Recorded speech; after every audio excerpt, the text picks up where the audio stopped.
à Tout au clair de ce mardi sur la télévision du monde. De sujets nous attendent en décryptage, des sujets importants les uns les autres. Le premier sujet porte essentiellement sur les conflits intertribaux. On en enregistre à travers le triangle national de plus en plus. D'ailleurs, les autorités administratives sont mobilisées pour la cause, pour tenter de désamorcer ces crises qui mettent en mal le vécu des populations à travers le pays. Les dernières enregistrées sont notamment dans la région de l'ouest du Cameroun, précisément en Tonga, où on a enregistré 2 morts sur le carreau. Un compatriote venu de la zone anglophone et un autre ressortissant, principalement un autochtone de Tonga. Une crise intertribale malheureuse qui a également abouti à des échauffourées. Il a fallu la descente sur le terrain des éléments de force de défense et de sécurité, notamment l'autorité administrative, pour tenter de ramener le calme. De pareils scènes également se sont enregistrées, notamment sur la rive gauche du fleuve Noun, c'est dans l'arrondissement de Fombot, où Bamleke et Bamoun se déchirent au quotidien autour des récoltes, mais davantage du foncier. Aussi, c'est le représentant du gouverneur de la région de l'Ouest qui est descendu sur le terrain à l'extrême nord du Cameroun. On en a également enregistré avec des pertes en vie humaine et de nombreux dégâts matériels à chaque fois. L'autorité administrative a dû taper du poing sur la table pour tenter de ramener le calme et la sérénité entre concitoyens, entre fils et filles d'une même nation. Mais comment comprendre cet état des choses qui semble également prendre de plus en plus corps dans l'ordre, dans la ville ou dans les villes du triangle national? À qui la faute, la responsabilité de cette situation? Comment en sortir? Des questions et bien d'autres qui vont bien évidemment en retenir notre attention ce soir, et nous allons avec vous bien évidemment à la maison tenter d'apporter des éléments de réponse à cette problématique. Aussi, nous reparlerons de la crise dans la région du nord-ouest du Cameroun. La situation semble s'enliser davantage depuis l'annonce faite par les rebelles de l'Ambazonie. Ils ont appelé à une grève prolongée des Ghost-Towns durant la période du 15 septembre au 2 octobre 2021. Pourquoi de pareils Ghost-Towns?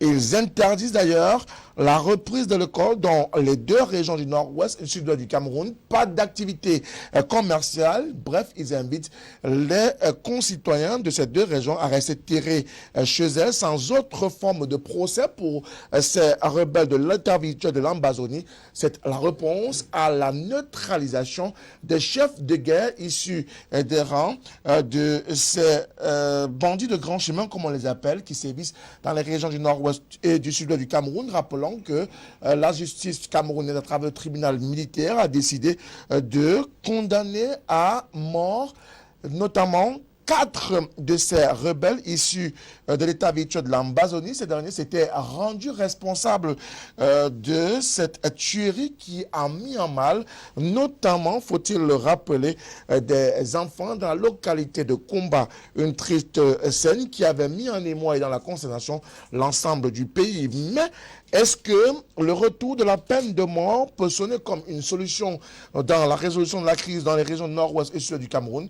La question va également nous intéresser ce soir dans le cadre de ce débat sur la télévision du monde. Mesdames, Messieurs, voilà ainsi déclinées les 2 thématiques qui retiendront notre attention ce soir. Vous le savez, c'est un débat interactif 696 14 03 12. Merci de nous accompagner à travers ce point d'accès ou alors LTM TV officiel à travers le réseau social Facebook, et vous faites partie de la grande famille de la télévision du monde, notamment de Tout au clair. Une fois de plus, bonsoir, bienvenue. Dans quelques instants, la présentation de notre panel.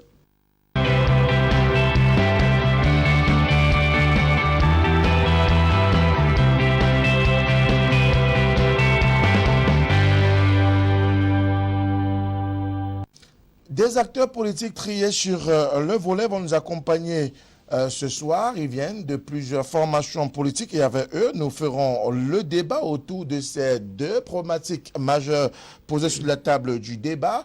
Parmi nos invités ce soir, nous avons le représentant du Parti camerounais pour la réconciliation nationale, c'est le PCRN, et c'est davantage le conseiller municipal Vincent de Paul Yédé de Douala 3e qui représente cette formation politique de l'opposition. Vincent de Paul, bonsoir. Bonsoir Frédéric et bonsoir à mes compagnonnistes. Merci également à vous de nous accompagner ce soir. Le parti se porte bien. Oui, le parti se porte bien. Il ne vous a pas échappé que le président du PCN a fait une sortie, n'est-ce pas, en mémoire de Oumyobé et de tous les combattants de la liberté.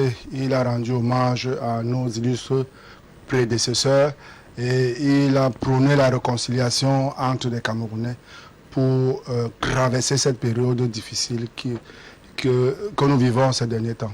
On espère que cet appel à la réconciliation va peut-être porter des fruits. Nous aurons peut-être le temps également d'en parler dans une autre tribune de Tout au clair sur la télévision du monde. Merci à vous Vincent de Paul Yédé d'être en notre compagnie ce soir. Le Social Democratic Front n'est pas en reste. Il est avec nous ce soir. Il a quitté ces terres de la région de l'ouest du Cameroun pour être avec nous dans le cadre de ce débat de ce soir. Lui, c'est Eric Pimnap, notamment cadre du Social Democratic Front SDF. Eric, bonsoir. Bonsoir M. Moutomé, bonsoir à mes compagnonnistes, bonsoir à vos nombreux téléspectateurs. Le parti se porte bien aussi? Le parti se porte bien, surtout qu'actuellement on est engagé dans le renouvellement des organes de base, notamment les cellules. C'est comme dans le RDPC aussi? C'est pas fait comme le RDPC. Je tiens quand même à vous dire que le 12 décembre 2020, à la réunion du NEC, après une évaluation profonde de la situation du parti, il a été décidé qu'il était important, parce qu'il y a beaucoup de mandats qui sont arrivés à échéance, qu'il était important de faire vivre le parti à partir de la base, parce que nous sommes un parti de masse. Et cela permettra à terme d'aboutir sûrement à un congrès, qu'il soit ordinaire ou extraordinaire, mais lorsqu'on finira ce travail, on espère qu'on va aboutir à un congrès pour pouvoir clarifier un certain nombre de choses. Et c'est l'occasion pour moi de féliciter tous les militants, et notamment ceux qui sont présidents des différentes commissions pour le renouvellement de ces organes de base. Merci à vous également, Eric Pimnap, du Social Democratic Front. Le RDPC, le Rassemblement démocratique du peuple camerounais, qui est en ébullition, n'est pas en reste ce soir. Lui, c'est Anissé Duprix-Mani qui nous a retrouvés dans le cadre de cette émission de Tout au clair sur la télévision du monde. Anissé Mani, bonsoir. Bonsoir Frédéric et bonsoir à vos millions de téléspectateurs à travers le monde. Bonsoir aussi à mes compagnonnistes. J'espère que nous aurons un débat qui va permettre à vos téléspectateurs d'être édifiés sur les thématiques que vous avez bien voulu choisir pour nous ce soir. J'ai envie de vous dire bonne chance également pour ce qui est des opérations de renouvellement des organes de base. Oui, effectivement, comme SDF, nous sommes en plein renouvellement de nos organes de base. C'est une tradition chez nous. Tous les 5 ans, nous allons à cet exercice démocratique pour permettre à la base de choisir ceux qui vont représenter les militants au niveau du comité central, mais aussi ceux qui vont également diriger la base de notre parti, parce que vous êtes sans ignorer que ce sont les présidents des sections qui sont membres d'office du congrès, n'est-ce pas, du RDPC, et qui vont élire les membres du comité. De ce débat sur la télévision du monde, c'est tout au clair. Ne manquez pas le rendez-vous. La dernière livraison sera ce mercredi avec de nouveaux invités, mais également de nouvelles thématiques. Mais avant de rentrer de plein pied dans le vif du sujet ce soir, mesdames, messieurs, je vais vous permettre à vous, chers téléspectateurs, mais également à ceux qui sont avec nous dans ce studio, de pouvoir vivre un reportage qui a été tourné notamment dans la ville de Ntonga, où on a enregistré le dernier conflit intertribal dans cette partie du triangle national. 2 morts de carreaux, d'énormes dégâts matériels, des pertes incommensurables, mais au-delà de tout, une sortie ferme du préfet du département d'Undé qui rappelle les uns les autres à l'ordre et surtout siffle la fin de la récréation en disant plus jamais ça en Tonga entre fils et filles d'un même pays. Suivons plus. Le préfet du département d'Undé n'a pas eu besoin d'enfiler des gants pour mettre farouchement en garde les fauteurs de troubles qui mettent en mal la quiétude des populations de Tonga. Je dis, il y a cette hospitalité, il faut dissocier les bandits qui sont encouragés par le discours de xénophobie pour certains qui sont tapis dans l'ombre, mais comprendre que la communauté de Tonga, à travers les chefs de village, les chefs de quartier, le chef supérieur, les élites ont toujours accueilli les étrangers. Ont toujours accueilli, quand je parle même d'étrangers, il n'y a pas d'étrangers au Cameroun, ont toujours accueilli leurs compatriotes et leurs frères qui sortent des autres régions, des autres départements. Mais je dis à ces frères, à travers leurs chefs de communauté qui sont bel et bien là, et à qui j'ai demandé de venir, de nous aider à les aider. D'aider ces chefs de communauté, ces chefs de groupement, ces chefs de village, à les aider à se socialiser, à rester en cohésion, à rester dans la sérénité, la paix, en dénonçant, j'insiste, en dénonçant tous leurs frères, tous leurs amis qui font le déplacement de Tonga dans le but de semer la terreur. Ils doivent les dénoncer pour montrer eux aussi leur bonne foi. Au lendemain des affrontements intercommunautaires qui ont coûté la vie dans l'arrondissement de Tonga à un déplacé interne de la zone anglophone, soupçonné d'avoir assassiné la veille un jeune autochtone de Tonga, le préfet Ernest Ewangoboudou a convoqué forces vives, chefs de communauté et de village pour des recommandations fortes en vue d'une sortie de crise. La recommandation forte, c'est laquelle? C'est déjà qu'il faudrait qu'on revienne au registre au niveau des chefs de quartier, des chefferies traditionnelles, pour enregistrer tous les nouveaux venus qui vont s'insérer dans les communautés. Donc si vous êtes un chef de communauté et que vous avez un fils qui est arrivé, il faudrait qu'il vienne se faire enregistrer auprès de vous pour qu'il soit déjà identifié et qu'il soit connu et qu'on sache exactement ce qu'il fait, soit dans le village, soit dans l'arrondissement. Et également pour les autres citoyens et les autres communautés, parce qu'il faudrait que l'on sache exactement qui fait quoi, qui est où, de telle sorte que s'il y a jamais, il y avait même aller dans le sens, n'est-ce pas, de les appuyer, tel que le gouvernement de la République le fait, qu'on sache où est-ce que ces gens peuvent être retrouvés pour que l'appui leur parvienne. Tout en déplorant ces actes barbares et délictueux, le préfet du département d'Undé a appelé à la retenue, au retour au calme et à l'apaisement dans la ville de Tonga.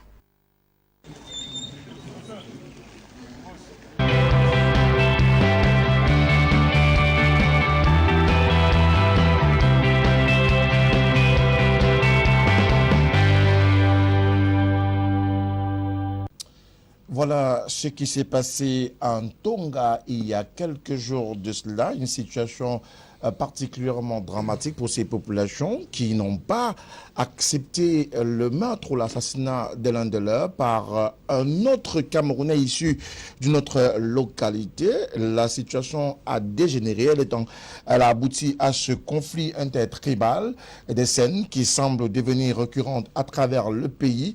Il nous a également rejoint, lui c'est notre consultant Abel Limbiloube. Abel, bonsoir. Bonsoir. Merci d'être du rendez-vous ce soir. Vous l'avez donc suivi, ce reportage qui retraçait les malheureux événements survenus en Tonga, 2 morts, d'énormes dégâts matériels, bref, des scènes d'échauffourées entre Camerounais issus de communautés différentes. Comment peut-on comprendre de pareilles situations dans un pays qui n'en finit pas avec les crises finalement? Oui, on doit pouvoir comprendre ces situations. Elles nous rappellent que premièrement, la communauté nationale est une mosaïque de groupes sociaux. Elle n'est pas une communauté homogène. Et cette vérité, il y a quelques acteurs politiques visiblement égarés à qui ces événements parlent, qui ont eu souvent l'outrecuidance de venir sur les plateaux de télévision nier cette réalité qui, en fin de compte, s'impose. Parce que vous voyez bien que il y a des communautés qui peuvent arriver à ne pas s'entendre. On peut comprendre ces événements à condition d'accepter que la construction nationale, la construction d'une nation, partant de la réalité camerounaise qui est qu'il y a une mosaïque de peuples, et qui dit mosaïque de peuples dit pluralité des cultures, parce que ce sont ces peuples-là qui ont des cultures.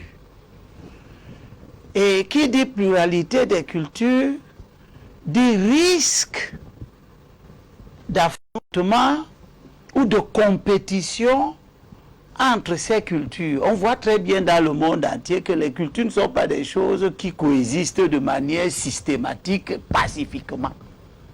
Et que les cultures peuvent se mettre en compétition. Vous voyez, la civilisation occidentale est en compétition avec d'autres civilisations. C'est la même chose des cultures de groupes sociaux. Donc, la construction d'une nation, c'est un idéal qui appelle un certain doigté, qui appelle que les gens ne fassent pas comme si c'était acquis d'office, qui appelle que les gens fassent attention à la manière dont les peuples qui sont appelés à coexister entrent en relation entre eux, autant pour moi. Parce que si vous ne contrôlez pas la mise en relation de ces différents groupes, vous obtenez donc des choses comme celles qui viennent de se passer en Tonga, mais qui se sont également passées dans d'autres localités. Troisième et dernière chose que je souhaite dire au titre de l'attention que je voudrais attirer, surtout chez nos téléspectateurs de ce soir qui nous regardent. Il n'y a pas longtemps, ça s'est passé dans le Grand Nord, quelque part là-bas. Tout à fait. Extrême, il y a eu extrême voilà, nord également. etc., etc. Tout le monde doit avoir à l'esprit que ces choses se déroulent dans des localités où, la densité de population est très faible. Il n'y a pas beaucoup de gens. L'espace existe pour tout le monde. Mais ces choses ne se sont jamais déroulées au littoral. Là où tout le monde vient, là où tout le monde se comporte chacun comme chez lui, là où les peuples autochtones sont quasiment à l'exigu, sont soumis à une pression que nulle part ailleurs on a vu, mais on n'a pas vu des scènes de cette nature au littoral. Ça doit donc amener les acteurs politiques, surtout tout ce que je vois se balader sur les plateaux de télévision en train de dire que oui, les autochtones c'est pas, oui, c'est blablabla. À savoir que il y a des valeurs qui ont cours au littoral, qui favorisent ce vivre ensemble, qui favorisent ce mouvement des populations vers le littoral, sans que les peuples autochtones du littoral ne veuillent empêcher cette expérience de construction de la nation. D'accord. Et que la nation doit savoir gré à la culture des peuples du littoral, qui est une culture d'accueil et d'hospitalité, vous voulez dire? D'hospitalité. Alors, est-ce qu'ailleurs, il n'y a pas d'hospitalité pour vivre ça? Qu'est-ce qui peut justifier que des fils et filles d'une même nation, certes n'étant pas des mêmes, peut-être aires géographiques ou même des mêmes communautés, en arrivent à des scènes parfois de barbarie, de tuerie, de dégâts extrêmes, au point où finalement on ne sache même plus si ces gens-là appartiennent à la même nation? Déjà, il faudra préciser que pendant une certaine période, Adédo les Benskiner était persona non grata parce qu'on avait assisté à un incident qui avait abouti à ce qu'on interdise les mototaxis à Dedo. Donc il n'est pas question aujourd'hui. Est-ce que cela c'était sorti d'une... C'est pour comprendre. Est-ce que c'était sorti d'une querelle intertribale? Parce que la logique dans laquelle vous souhaitez amener ce débat, c'est que les conflits sont essentiellement liés au fait des cultures, des tribus, mais il y a d'autres éléments qui entrent en compte. Dans les Bamboutos, on a des éleveurs et on a des agriculteurs et il y a des tensions qui sont liées à la gestion de la ressource qui est le sol. Les agriculteurs, les éleveurs ont besoin de façon globale des espaces de pâturage et les agriculteurs ont besoin de ces espaces pour pouvoir fonctionner. Et il y a souvent des tensions qui naissent de ces éléments-là. Dans l'extrême nord, les tensions que vous avez eues étaient liées au fait qu'on a également des agriculteurs, des éleveurs et des pêcheurs qui ont des intérêts divergents. Il faudrait intégrer ce volet-là. Le volet n'est pas seulement un volet culturel, mais également la gestion des ressources de façon globale. Actuellement, à Lok-Bessou, il y a un conflit parce qu'il y a un monsieur qui a pris 20 hectares et les populations se sont levées et il y a un ministre qui a pris 3 décisions en 10 jours. Monsieur Yebe ici a pris une décision où il disait que monsieur Takam n'est pas propriétaire d'un titre foncier de 20 hectares.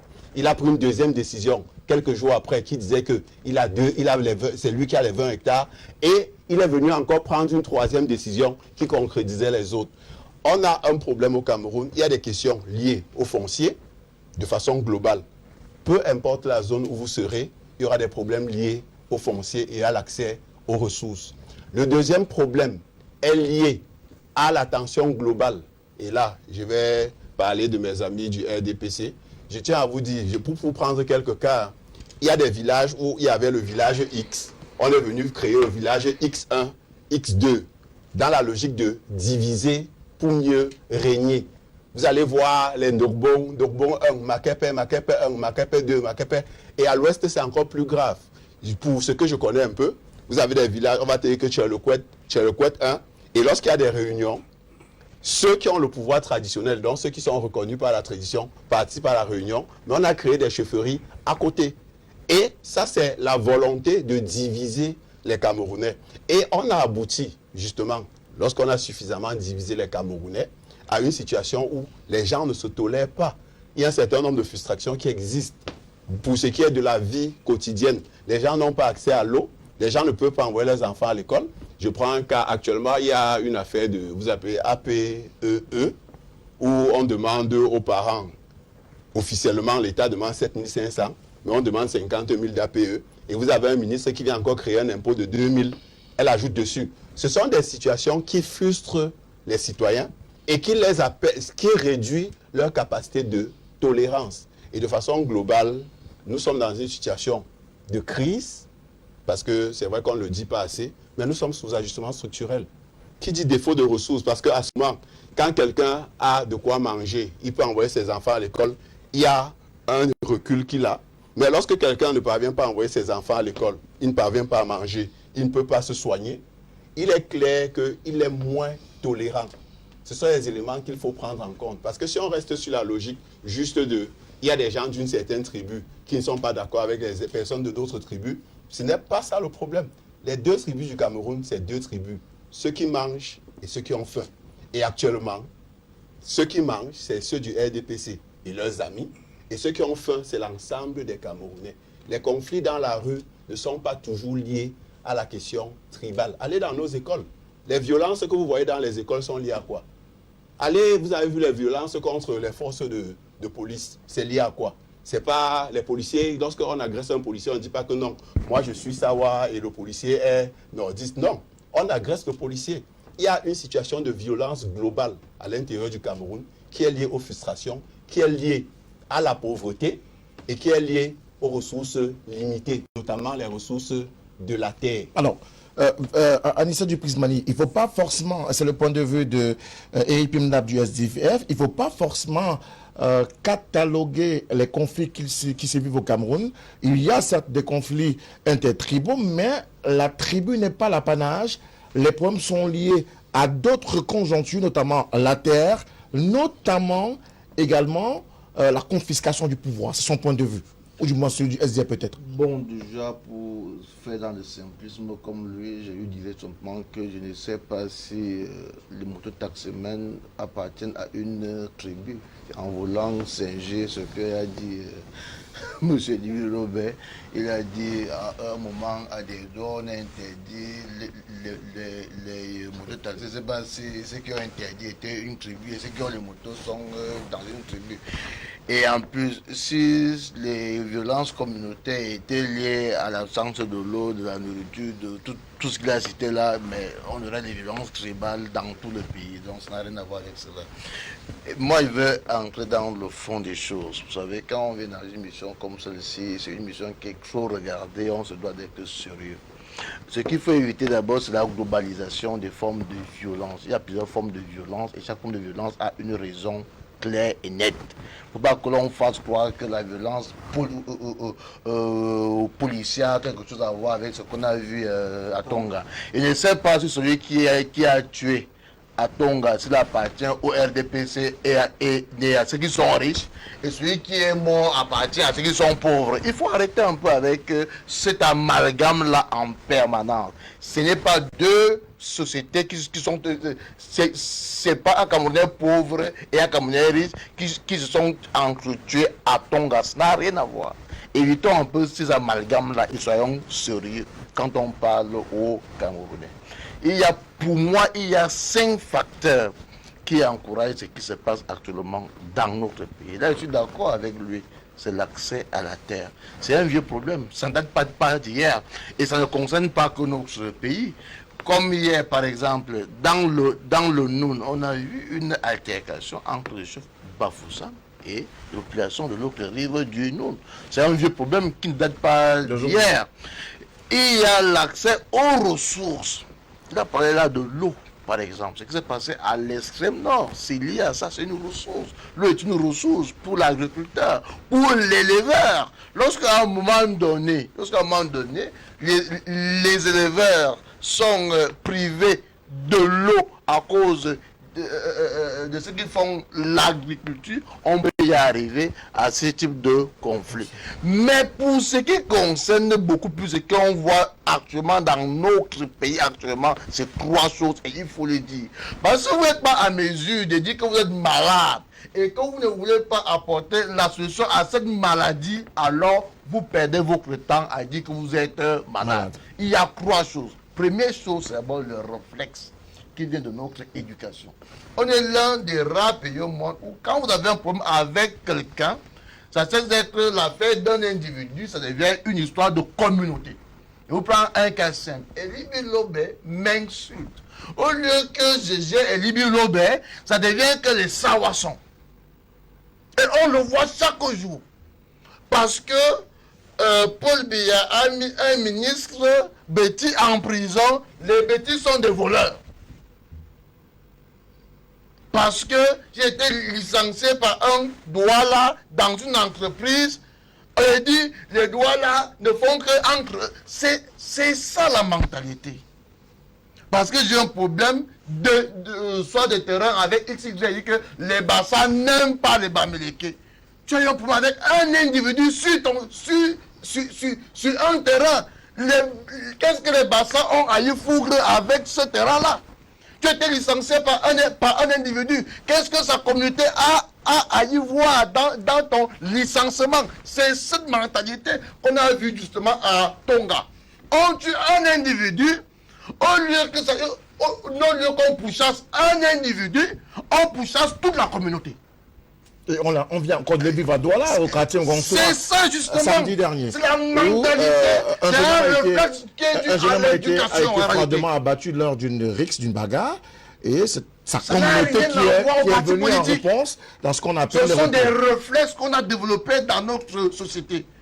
Lorsque vous avez affaire à un individu, ça devient une histoire de sa communauté. D'accord. De un.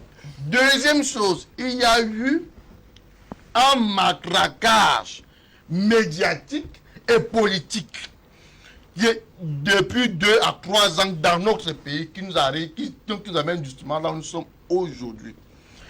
Quand vous êtes dans un pays comme le nôtre, qui a une diversité culturelle et ethnique, et qu'à l'intérieur même de ces ethnies et de ces tribus, il y a encore une hétérogénéité. Et que des gens pensent qu'ils vont faire des médias et de la scène politique une histoire de guerre tribale. Qu'est-ce que ça donne comme conséquence? Les gens se rebiffent entre eux. Ça devient les anglophones, les bamileke, les Bétis, etc., etc. Lorsque un candidat à une élection présidentielle, quelqu'un qui veut diriger le Cameroun, tout entier avec toutes les tribus, va devant le Conseil constitutionnel qui doit nous dire qu'il a gagné les élections, qui n'apporte pas une preuve de sa victoire, pas vous dire que il ne peut pas être déclaré élu parce qu'il n'est pas boulou.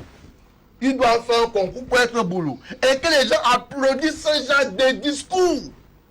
C'est très grave. Et la troisième chose, rapidement. Et troisième chose, il y a également la situation de l'emploi. Parce que ça aussi, ça explique cela. Tellement il y a un manque d'emploi dans notre pays que ceux qui arrivent à créer des emplois ou à être nommés à des responsabilités où ils peuvent recruter, se voient comme les messies de leur communauté. À tel point que les gens créent des entreprises ou sont nommés à la tête des entreprises entrent dans la préférence identitaire dans les recrutements. D'accord. En croyant faire du bien à leur communauté, en oubliant que ce qu'ils font en réalité va amener même ce type de conflit. Donc, en réalité, il y a plusieurs choses qui entrent en... On a noté, s'il vous plaît. Alors, Vincent de Pouliédé, est-ce aujourd'hui la situation de ce repli identitaire qui semble gagner du terrain qui amène malheureusement les communautés, le peuple camerounais à des situations de conflit comme celle qu'on vient de vivre soit en Tonga, soit ici au Mangon, soit à Douala 2e, c'est un quartier populaire ou populaire de Douala, et même bien plus à l'extrême nord du Cameroun, à l'est et à l'ouest du pays? Non, je souhaite qu'on fasse quand même un distinguo entre les problèmes des villes, où il y a ce phénomène de retour, et les conflits intercommunautaires. Mais les replis, les phénomènes de retour, parfois, ont une connotation essentiellement tribale. Je voulais vous démontrer le concret en prenant 3 exemples. Oui. Le premier, c'est le 6 mars 2007. Un conflit éclate entre les Balignonga et les Bawok qui sont venus d'Undé pour se retrouver sur les terres des Balignonga. Le responsable, le chef de la communauté des Bawok, a tenté de faire tirer le terrain, n'est-ce pas, alors qu'ils avaient été accueillis, fuyant les Allemands, alors qu'ils avaient été accueillis par les Balignonga, qui les considéraient donc comme un quartier de leur village. Eux se considérant déjà comme une communauté à part entière, et parce que, ayant les moyens, ont voulu faire tirer ce terrain. Plusieurs morts, plus de 300 maisons incendiées. Nous sommes en 2007. En 2011, le 14 septembre, c'était un mercredi, jour pour jour, la région de l'Ouest, c'est le gouverneur actuel de la région du littoral qui y était. Alors, le siège a été envahi par une centaine de manifestants bamileke du village Momo, près de Fumbo, qui se plaignaient de ceux qui sont maltraités, ils sont victimes de vols, de viols, et qu'on leur prenait tout au prétexte qu'ils viennent d'à côté. Le problème se posait donc au niveau de la rive gauche du Noun. Pour vous dire que ces problèmes-là n'ont pas commencé aujourd'hui. Je vais terminer avec un autre cas. Cette fois-ci, c'est dans le nord, entre les Kotoko et les Mousgoum. Le 4 juin 2015. C'est un problème 2015. La situation s'étant normalisée, l'État a retrocédé ces 500 hectares à ces communautés-là, mais qui ne se sont pas entendus sur le partage. Comparé à ceux que nous avons toujours vécu, sont d'une moindre importance. Il est question donc de relativiser. Il y a toujours eu cette tension entre les communautés au Cameroun. Mais un message est transmis. Et il faudrait que les gens le comprennent. C'est celui de l'hospitalité. Dans aucun village étranger que vous êtes venu d'ailleurs, c'est ce qu'on appelle étranger dans une communauté, vous ne pouvez pas arriver, prendre la femme de quelqu'un dans un village. Vous ne pouvez pas le faire. Si vous le faites, la sentence va tomber sur vous. Par contre, quelqu'un qui est de ce village, on peut tolérer. Vous allez voir que tous ces tollés, assemblements et partout, et même en Tonga, parce qu'on considère que ce bonhomme abuse de l'hospitalité de ceux qui les ont accueillis. Vous auriez mieux fait peut-être de faire venir un sociologue ici pour qu'il explique bien cette notion-là. Et elle se retrouve dans toutes les communautés. Monsieur Elimbi Lomé, qui se fait le porte-parole d'une communauté ici, pose ce problème-là chaque fois. Mais puisqu'il est étiqueté, on laisse croire que c'est un repli identitaire. Non. C'est-à-dire que même la générosité a des limites. Elle a des limites. On estime que lorsqu'on vous a accueilli, lorsqu'on vous a permis de vous installer et tout, vous ne pouvez pas tout vous permettre. Vous ne pouvez pas tout vous permettre. Pourtant, on est justement dans cette générosité, dans cette hospitalité. C'est justement ça le problème. Et les communautés, toutes les communautés, ça, il faut le ressortir. Pour dire que ça se retrouve dans toutes les communautés. J'ai pu le prouver ici, là, que dans le nord-ouest, à Balignonga, on leur dit non, on vous a accueilli, mais pas jusqu'à venir ticler un terrain que vous n'avez jamais acheté. Ça se passe dans le village au moment. On leur dit, ok, vous travaillez, mais n'en faites pas trop. Ce sont nos terres. Ça, c'est la réalité sociologique du Cameroun. Et ça se passe comme ça partout. Même les derniers conflits qui ont eu lieu à l'extrême nord. Vous allez voir qu'on se bat pour un certain nombre de ressources. Et là encore, les gens estiment qu'il y a des limites à tout. Tout simplement parce que, à cause du conflit au Nigeria, ceux qui ont des troupeaux de bœufs ne peuvent plus aller paître de l'autre côté. Ils sont obligés de se sédentariser.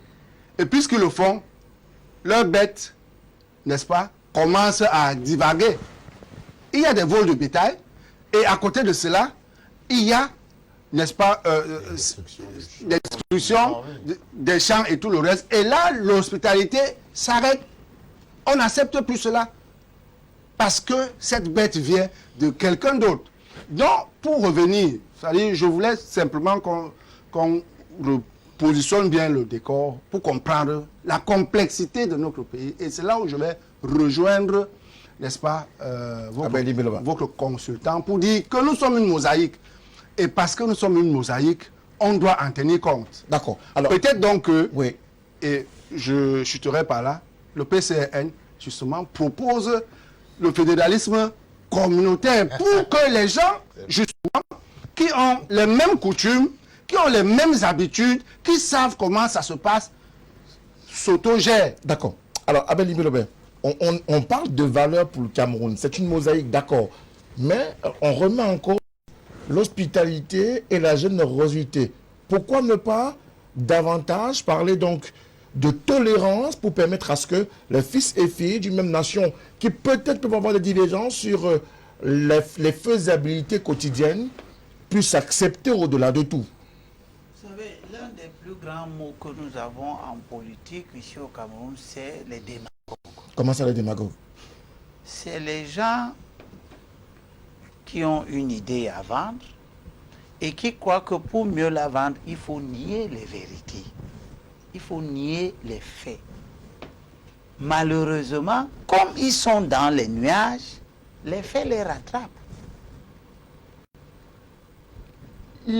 À une société correspond une culture. Il y a des sociétés qui ont la culture de la violence. même si elles ne sont pas seulement violentes, exclusivement violentes. Il y a des sociétés qui ont la culture du repli identitaire, qui ont du mal à intégrer les autres. Ça existe, ce n'est pas une affaire du Cameroun. Ça se voit dans le monde, ça alimente les conflits partout dans le monde. Le Cameroun ne fait pas exception.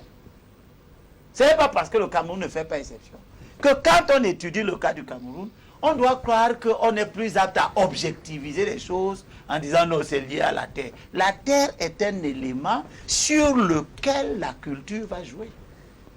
Quand vous voulez expliquer les problèmes en disant que non, c'est parce qu'il y a la terre, il y a les éleveurs, les agriculteurs, donc la paix, le littoral est tranquille parce qu'il n'y a pas d'éleveurs. Le littoral est tranquille parce qu'il n'y a pas d'agriculteurs. Le littoral est tranquille parce qu'il n'y a pas de pêche. Je vous dis que objectivement, si vous considérez que la terre est un élément qui peut être conflictuel, c'est pourquoi il peut être conflictuel? Parce que les gens vont se la discuter. Avez-vous une région du littoral où les gens se discutent la terre plus qu'au littoral? Il n'y en a pas. C'est lié à des éléments objectifs. C'est la densité de population. Plus les gens sont nombreux, plus ils vont se discuter la terre. Et pourtant, au littoral, vous ne observez pas les conflits. Il n'y a pas une région du Cameroun où on retrouve tout le monde comme au littoral. Pourtant, vous ne trouvez pas les conflits. C'est deux choses l'une. Ou bien vous avez cette lecture et vous considérez que les gens du littoral sont donc des idiots. Ou vous avez la lecture de Yédé et vous considérez que les gens du littoral ont une valeur qui se met en mouvement, qui apaise, qui permet à tout le monde d'être là, malgré les débordements. Quand vous expliquez les choses, il faut les connaître. Vous voulez faire un amalgame qu'il vous a d'ailleurs rappelé en disant le conflit, il n'y avait pas de conflit interethnique à Daïdo. Il n'y en avait pas. Qui a bloqué la circulation, monsieur? 3 personnes. Vous ne savez rien de cette affaire. Vous parlez du Congo, ça? 3 personnes. Tout sawa. 2 hommes et une femme. 2 hommes qui se discutent. La femme sort avec X, ils prennent un taxi, ils s'en vont. Y croit qu'il va les rattraper. Il prend un bensikineur, il s'en va. Le bensikineur le dépose, il s'en va, il agresse l'amant. Tout c'était sawa, à l'exception du bensikineur que personne n'a attaqué. La police est intervenue parce que la rumeur qui avait circulé était qu'un bensikineur avait été tué, c'est alors qu'il n'a jamais été tué. L'interposition des forces de l'ordre était un élément de protection. C'était de la sécurité publique qui était mise à œuvre. Il n'y avait pas de conflit internique, vous vous êtes trompé de débat. À Logbesu, il y a quelqu'un qui fait du business et qui rentre dans la spoliation. Vous avez vu les bassins de Logbesu s'est levé pour aller chasser les Bamileke là-bas. Sauf à considérer que les bassins de Logbesu sont idiots. Et qu'ils auraient dû le faire parce qu'en Tonga, les gens se sont levés pour aller attaquer une autre communauté parce qu'on a tué leur enfant. Les gens de Logbesu, dans la logique là, auraient donc dû le faire. Ils ne l'ont pas fait. Ils ont considéré que il y a quelque chose qui se passe contre les intérêts privés. Ça se passe entre des intérêts privés. Ce sont les excroissances de la notion d'hospitalité qui fait qu'on ne généralise pas tout a priori. On cerne les problèmes. Donc quand vous avez des lectures du genre non, c'est parce que là-bas on se discute la terre. Vous avez une partie du Cameroun où on se discute la terre plus qu'à Douala, où les populations autochtones sont spoliées tous les jours. New Belle que les Bamilekens ont occupé ici, c'est la terre des Belles. Vous n'avez jamais vu les Belles sortir avec leur chef aller casser les maisons à New Belle. Vous avez des atteintes aux valeurs culturelles qui sont essentielles.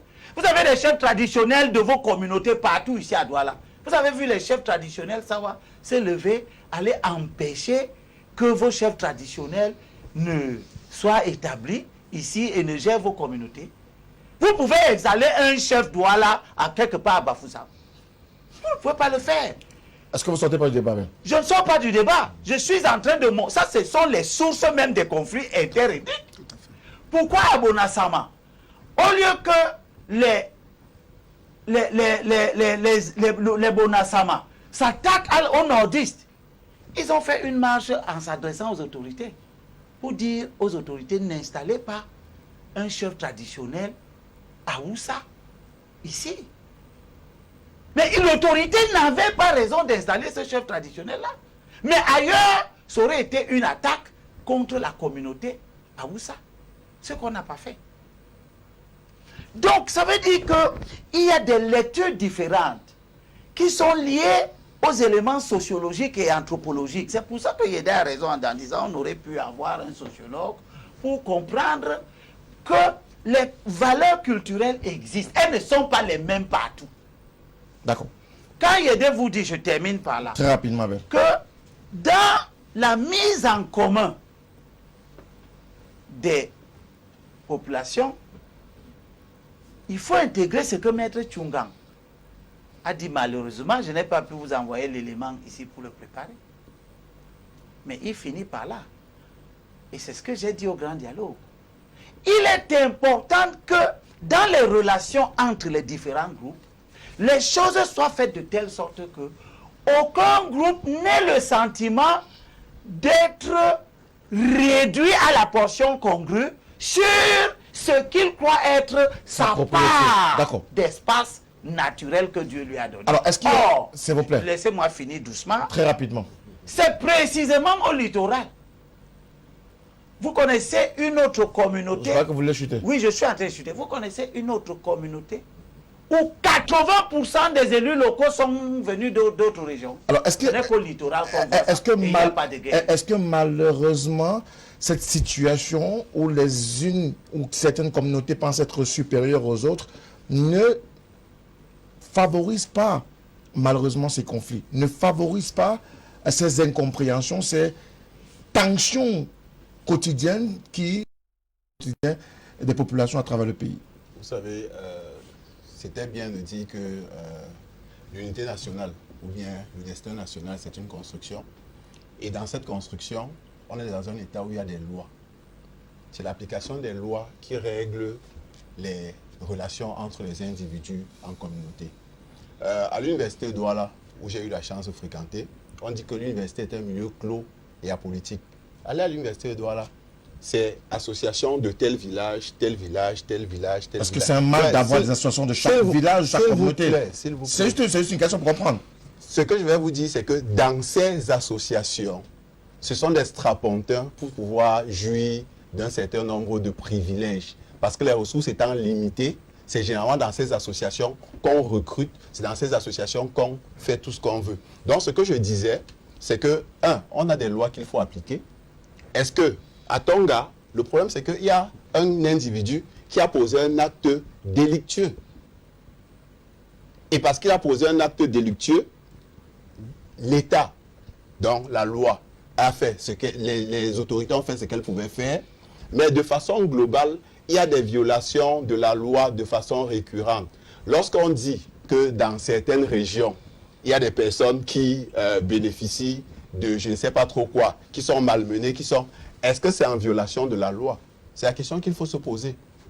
Est-ce qu'on a violé une loi ici au littoral ou bien dans d'autres régions du Cameroun? Si quelqu'un a violé la loi, qu'on applique la sanction qui va avec. Parce que ce qui construit les relations humaines dans aucun pays au monde, même dans les familles, et justement pour ce qui est des questions foncières, à l'ouest, l'essentiel des problèmes fonciers actuellement, c'est à l'intérieur des familles. Par exemple, pour vous prendre un cas, personnellement, je ne pense pas que j'aurai un espace dans mon village parce qu'il n'y en a pas. Je dis bien, il y a des conflits à l'intérieur des familles. Et c'est la loi qui règle ces conflits. Si ce n'est pas venir stigmatiser X ou Y, mais on est dans un état de droit. Il y a des lois qu'il faut respecter. Est-ce qu'il y a une loi qui a été violée? Non. S'il n'y a pas de loi violée, le pays avance. Maintenant, et justement le rôle de l'État, c'est de s'assurer que les uns et les autres vivent en intelligence. Et ce que je disais, c'est qu'il y a des éléments qui accélèrent le processus. Il y a un élément dont on n'a pas beaucoup parlé ici, c'est les réseaux sociaux. Allez voir les discours qui sont tenus sur nos réseaux sociaux. Vous comprendrez le comportement d'un certain nombre d'individus dans la rue. Je ne vais pas indexer personne ici, Mais il y a des choses qui sont dites sur ces réseaux sociaux qui ne favorisent pas le vivre ensemble.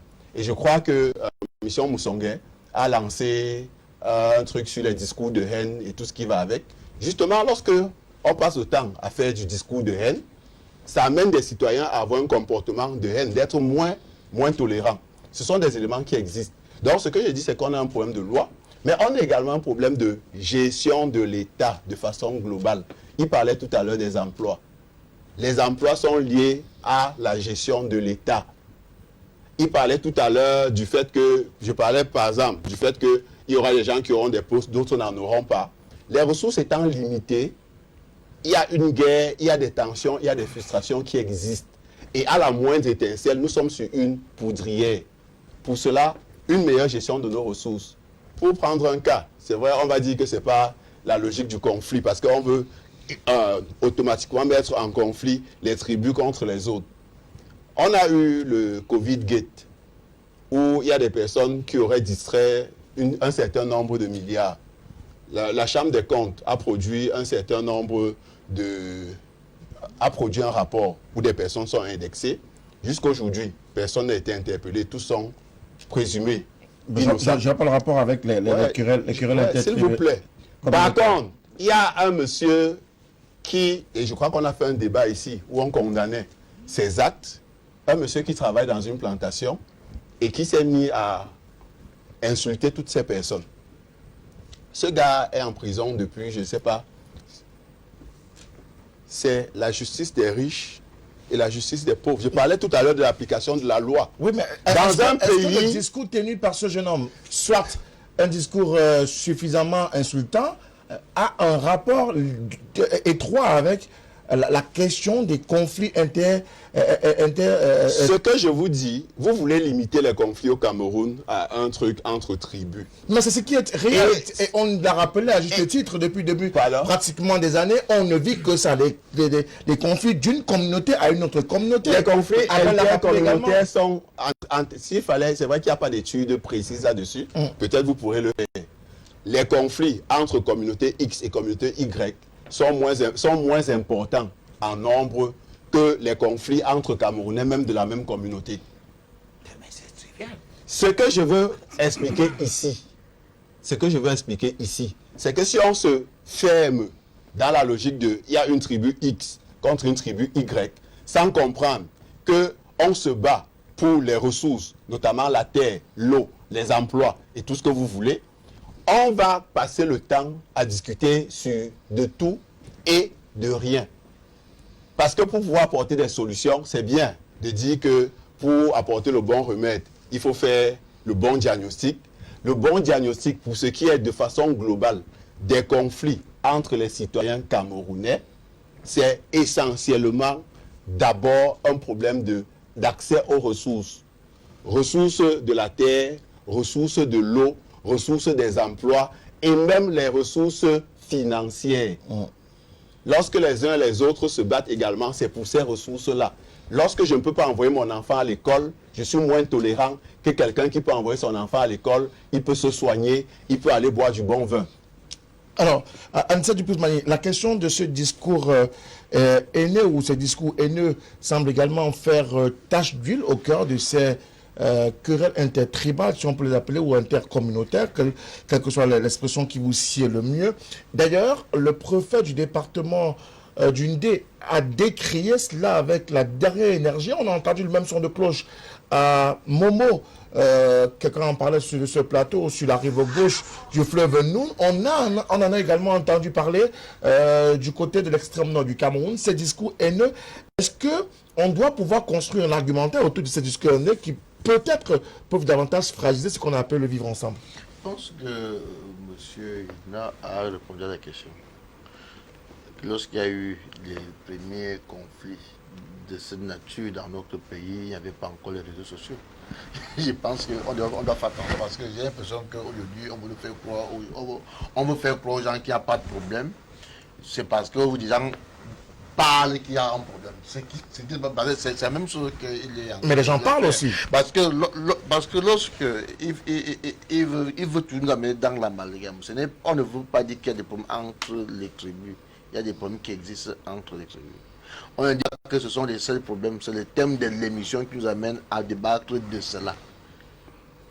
Donc personne n'est venu là pour dire qu'on va parler, c'est la personne qui nous a invités, qui a donné un thème que venons parler des conflits entre les tribus, c'est ça, et rien d'autre. Donc si vous voulez qu'on parle d'autres formes de violence et autres, là, mais on va venir pour en parler. Donc ce que je voulais dire, donc par rapport aux causes, et là je rejoins ce que le consultant vient de dire. Et je dis à mon ami du SIF, cessez de croire que la loi résout tout. Ce n'est pas vrai. Dans l'hospitalité, il y a un élément important qu'on appelle le savoir-vivre de celui que l'on accueille. Et ce que M. Lévy-Loba a dit là est vrai. Dans nos cultures, dans nos éducations qu'on a reçues, on ne se comporte pas de la même manière. Même au sein même des tribus, il y a même des familles qui ne se comportent pas de la même manière. Je ne suis pas sûr que si vous avez un problème au village des Ndoksen, vous aurez la même réaction dans le village, soit des Mbabibi. Vous n'aurez pas la même réaction. Et ce qui dit est vrai qu'il y a dans notre pays des gens qui ont la culture, comme ailleurs, la culture du rejet et du repli. Et il faut qu'on sorte de là. Je vous prends un cas simple, la culture du repli dans notre pays. Et qui était même à l'origine de ce qui est arrivé à Momo, par exemple. Qu'est-ce que les gens font? Vous arrivez dans un espace, qui est un espace qui est ouvert. Les gens vous ont accueilli. Maintenant, vous voulez superposer disons, un lieu de vie dans un lieu de vie. Ça ne se fait pas. D'où vient-il que la loi nous dit, la loi telle que vous venez de lancer, la chefferie est un démembrement du pouvoir de l'État. On dit que les chefs sont les auxiliaires d'administration. Oui, mais chaque Camerounais a le droit et la possibilité de s'établir. Je suis d'accord avec ça. Mais d'où vient-il? Attendez. Non, c'est mon temps de parole. On arrive à vous. C'est mon temps de parole. D'où vient-il donc que je viens prouver qu'il y a donc un auxiliaire d'administration qui est installé quelque part? Je dis que non, celui-là, n'étant pas de ma culture, comme moi je suis Banganté, j'estime qu'il n'est pas Banganté, lui c'est un Sawa. Je ne gère pas son auxiliarité d'administration. Je vais créer ma chefferie Banganté là. Ça veut dire que lorsque j'ai un problème au quartier, c'est mon frère Banganté qui va gérer cette affaire parce que je ne suis pas Sawa. En oubliant que la loi que vous avez citée dit que le chef est un auxiliaire d'administration. Et que le chef qui est là. Donc pour vous dire que la loi ne résout pas tout. La loi ne résout pas tout. Il y a ce qu'on appelle la politesse. C'est la politesse. On ne construit pas un peuple avec une superposition de plusieurs peuples. Lorsque Elie Lobé arrive chez moi, à Banganté, qui travaille à Banganté, je ne pense pas qu'Elie Lobé va arriver chez moi, créer une chefferie des Sawa. Non. Quand il a un problème à Banganté, il a le chef de bloc, le chef du quartier, le chef traditionnel, qui ne sont pas de chez lui, mais qui va aller voir. Je ne pense pas que Elibi va venir dire que non, comme je suis Sawa, il m'en va chercher mon frère qui est à Douala pour venir trancher. Non, c'est autant de choses. Quand on parle, les gens pensent que ce n'est pas de la haine. Ce sont les éléments du vivre ensemble.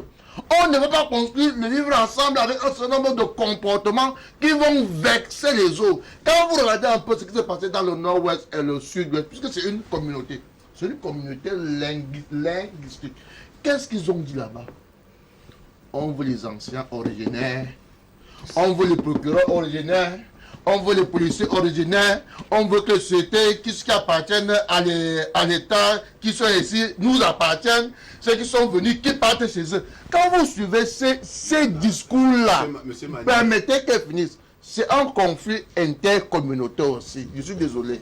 Le plaît. conflit anglophone est un conflit où la communauté anglophone nationale estime qu'elle est marginalisée par la communauté francophone. C'est de la même manière que la communauté Sawa peut dire que je suis marginalisé par rapport à une autre communauté. Merci beaucoup. Donc on doit faire extrêmement attention à ce que nous faisons. Merci. Je le dis toujours, si nous ne sommes pas à mesure d'aller vers l'intégration nationale, dans le sens profond de l'intégration, et que les gens pensent qu'ils vont créer une superposition des tribus et des réalités dans des espaces de vie ensemble, on ne sera jamais d'arriver ensemble. Alors, Vincent, et ce qui s'est passé Vincent à Depaul. Tonga va toujours se répéter. Alors, Vincent Depaul, est-ce que le repli dans ce temps, lui, est un atout ou un inconvénient dans la situation qui est la nôtre aujourd'hui, celle des conflits intertribaux? Je voudrais quand même dire que, parce que nous sommes encore là à ressortir les causes de ce qui se passe. Le Cameroun n'a pas toujours été en paix. Les communautés n'ont pas toujours été en paix entre elles. Il y en a qui ont été plus accueillantes que d'autres, mais il y en a qui se sont fait les guerres. C'est pour cela qu'à l'ouest, vous voyez les danses des guerriers. Au nord et partout dans tous les... Il y a les danses des guerriers. Il y a eu des guerres, des batailles féroces entre les différentes communautés.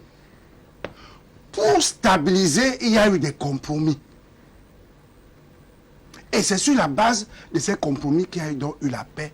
Et on a pu constituer cette mosaïque de peuples et de communautés qui vivent en paix. Et chaque fois qu'une communauté X a voulu remettre en question le compromis qui avait été fait, il y a cet embrasement-là. Voilà. Je peux vous prendre 2-3 exemples. Je commence par mon propre village. Hein. Je suis du village Niel. Ça, c'est dans la Sanaga maritime. Et le village juste après, c'est Locat. Il s'est trouvé, il y a de cela une dizaine d'années, qu'une élite Locat, paix à son âme, qui n'est plus là aujourd'hui, estime que la frontière entre les deux villages, c'est pas la rivière là, mais plutôt 1 kilomètre. Mais je vous dis, les gens ont sorti les flèches et les machettes au village. Juste cette petite situation-là, les machettes sont sorties. J'ai oublié de te garder un morceau choisi. Allons-y. Ça, c'est pour qu'on se comprenne. On peut trouver ce genre de cas partout. Regardez le cas du collège de l'autre côté. Il y a eu un compromis historique. Pour que les missionnaires s'installent, on leur dit, ok, vous allez éduquer tous les enfants, chrétiens et musulmans. Et nos enfants qui viendront dans votre collège, vous devrez respecter cette laïcité-là, leur choix. Et à l'intérieur de ce collège, il y a une mosquée. Tout simplement parce que le nouveau principal est arrivé et a voulu imposer le port de l'élocution à tous les élèves, y compris aux élèves musulmans. Vous avez vu ce qui s'est passé En Gandéré. en Gandé. Vous avez vu ce qui s'est passé au point où le ministre de l'AT a été obligé de se déplacer.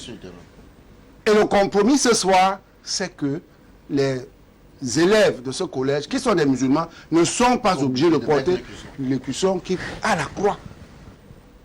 Donc, à chaque fois que vous allez voir un conflit quelque part, et d'ailleurs, j'ai parlé des Balignouans et des Barons, qui à un moment donné ont estimé que, puisqu'ils sont installés, ils pouvaient y articuler cette terre-là et tout.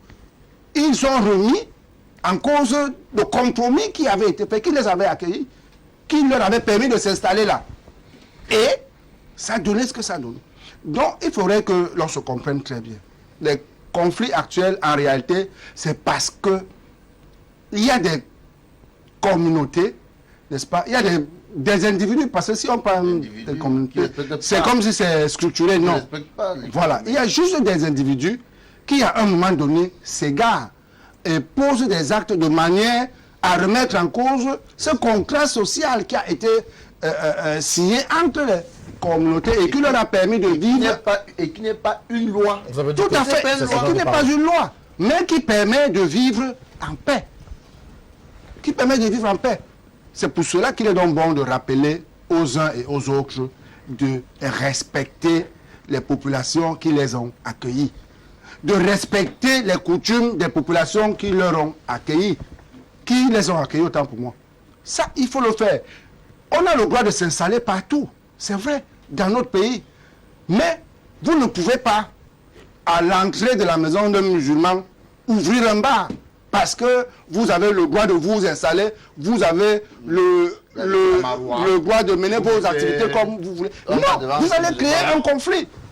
Vous allez directement créer un conflit. Il faut éviter d'en créer davantage. Il faut peut-être trouver les pistes de solutions, de désamorcer ces crises sociales à travers le triangle national.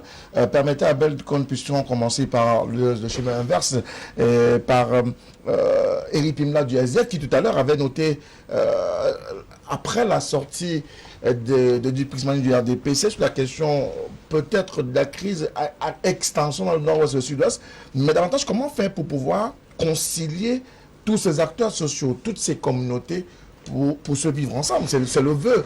D'ailleurs, c'est un discours politique qui est toujours mis en avant, que les Camerounais puissent vivre sereinement ensemble.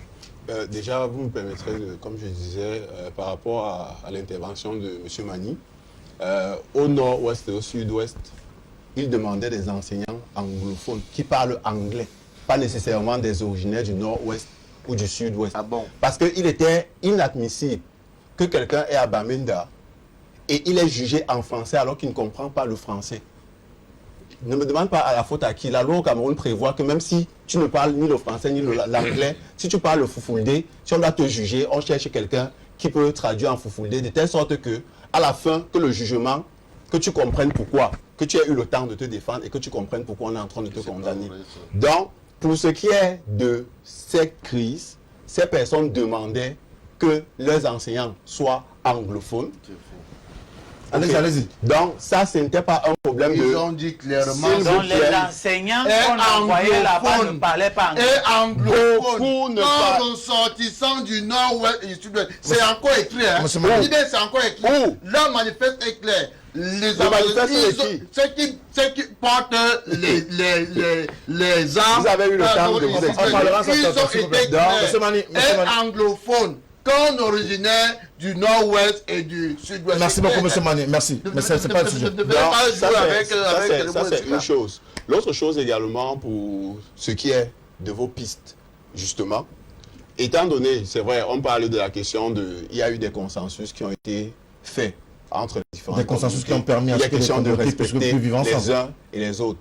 Je tiens à dire ici que les différents chefs de communauté, entre guillemets, que certains ont dans les villes ne sont pas, c'est pas eux qui gèrent les conflits entre eux, ils gèrent les conflits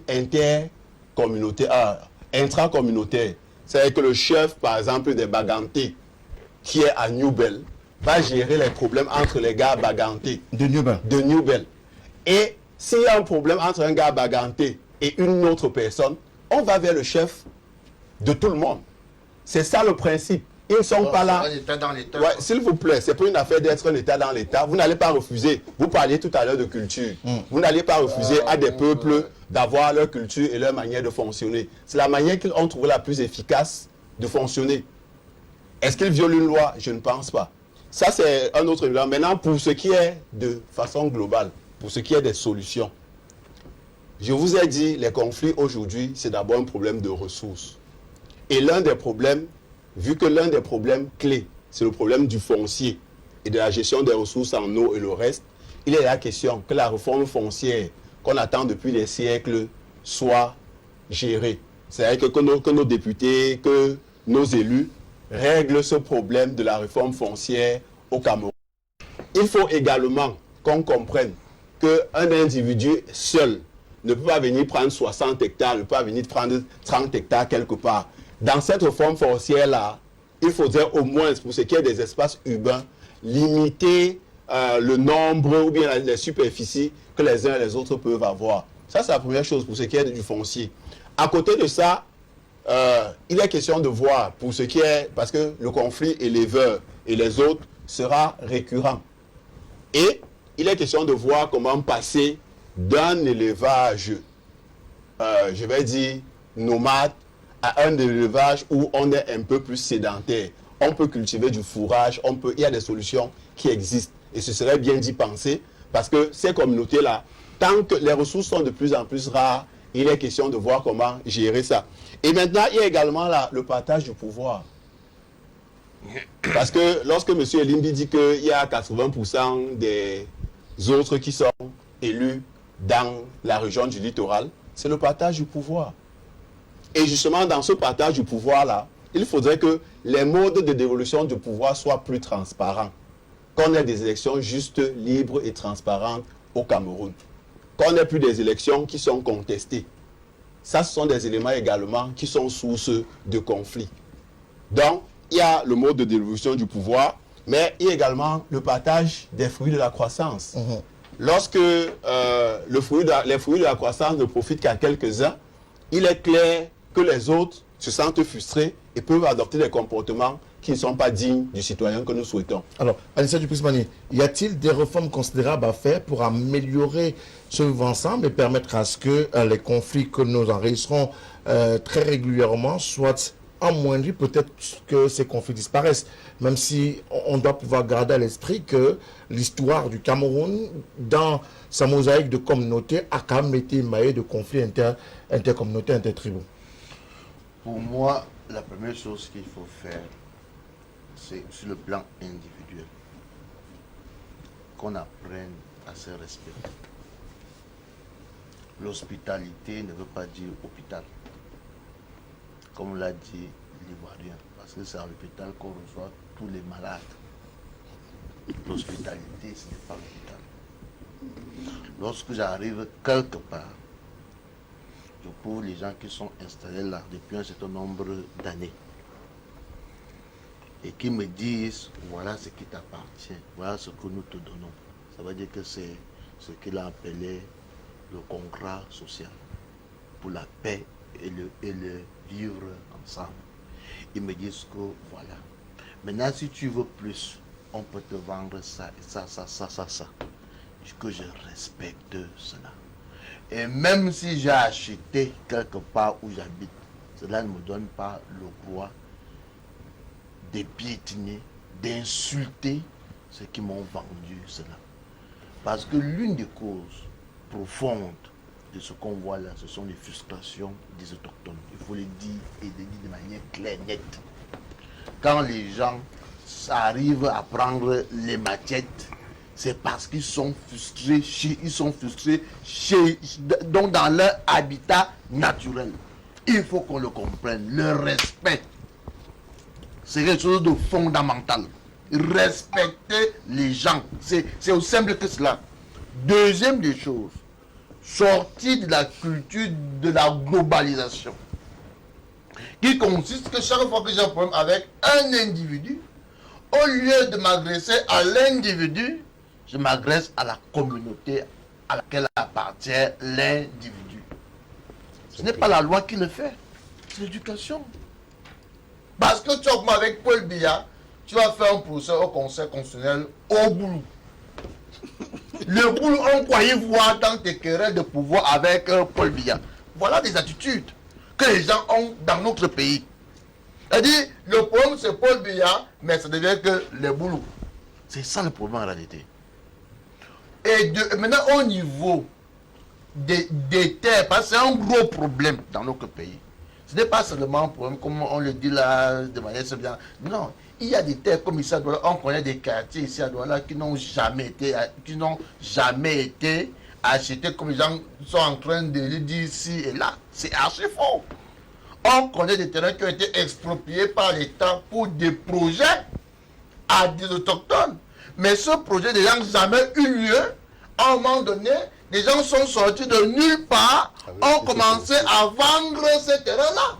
Et quand ceux qui étaient là avant vous disent que non, ces terrains-ci, on n'a jamais vendu ça à qui que ce soit. Ce sont nos propriétés.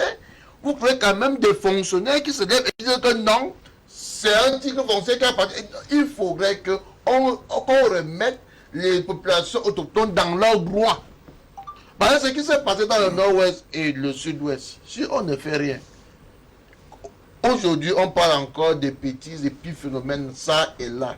Demain, après-demain, ça pourrait être quelque chose de plus grave que cela. Je suis d'accord avec le problème foncier qu'il pose. Et il doit être réglé.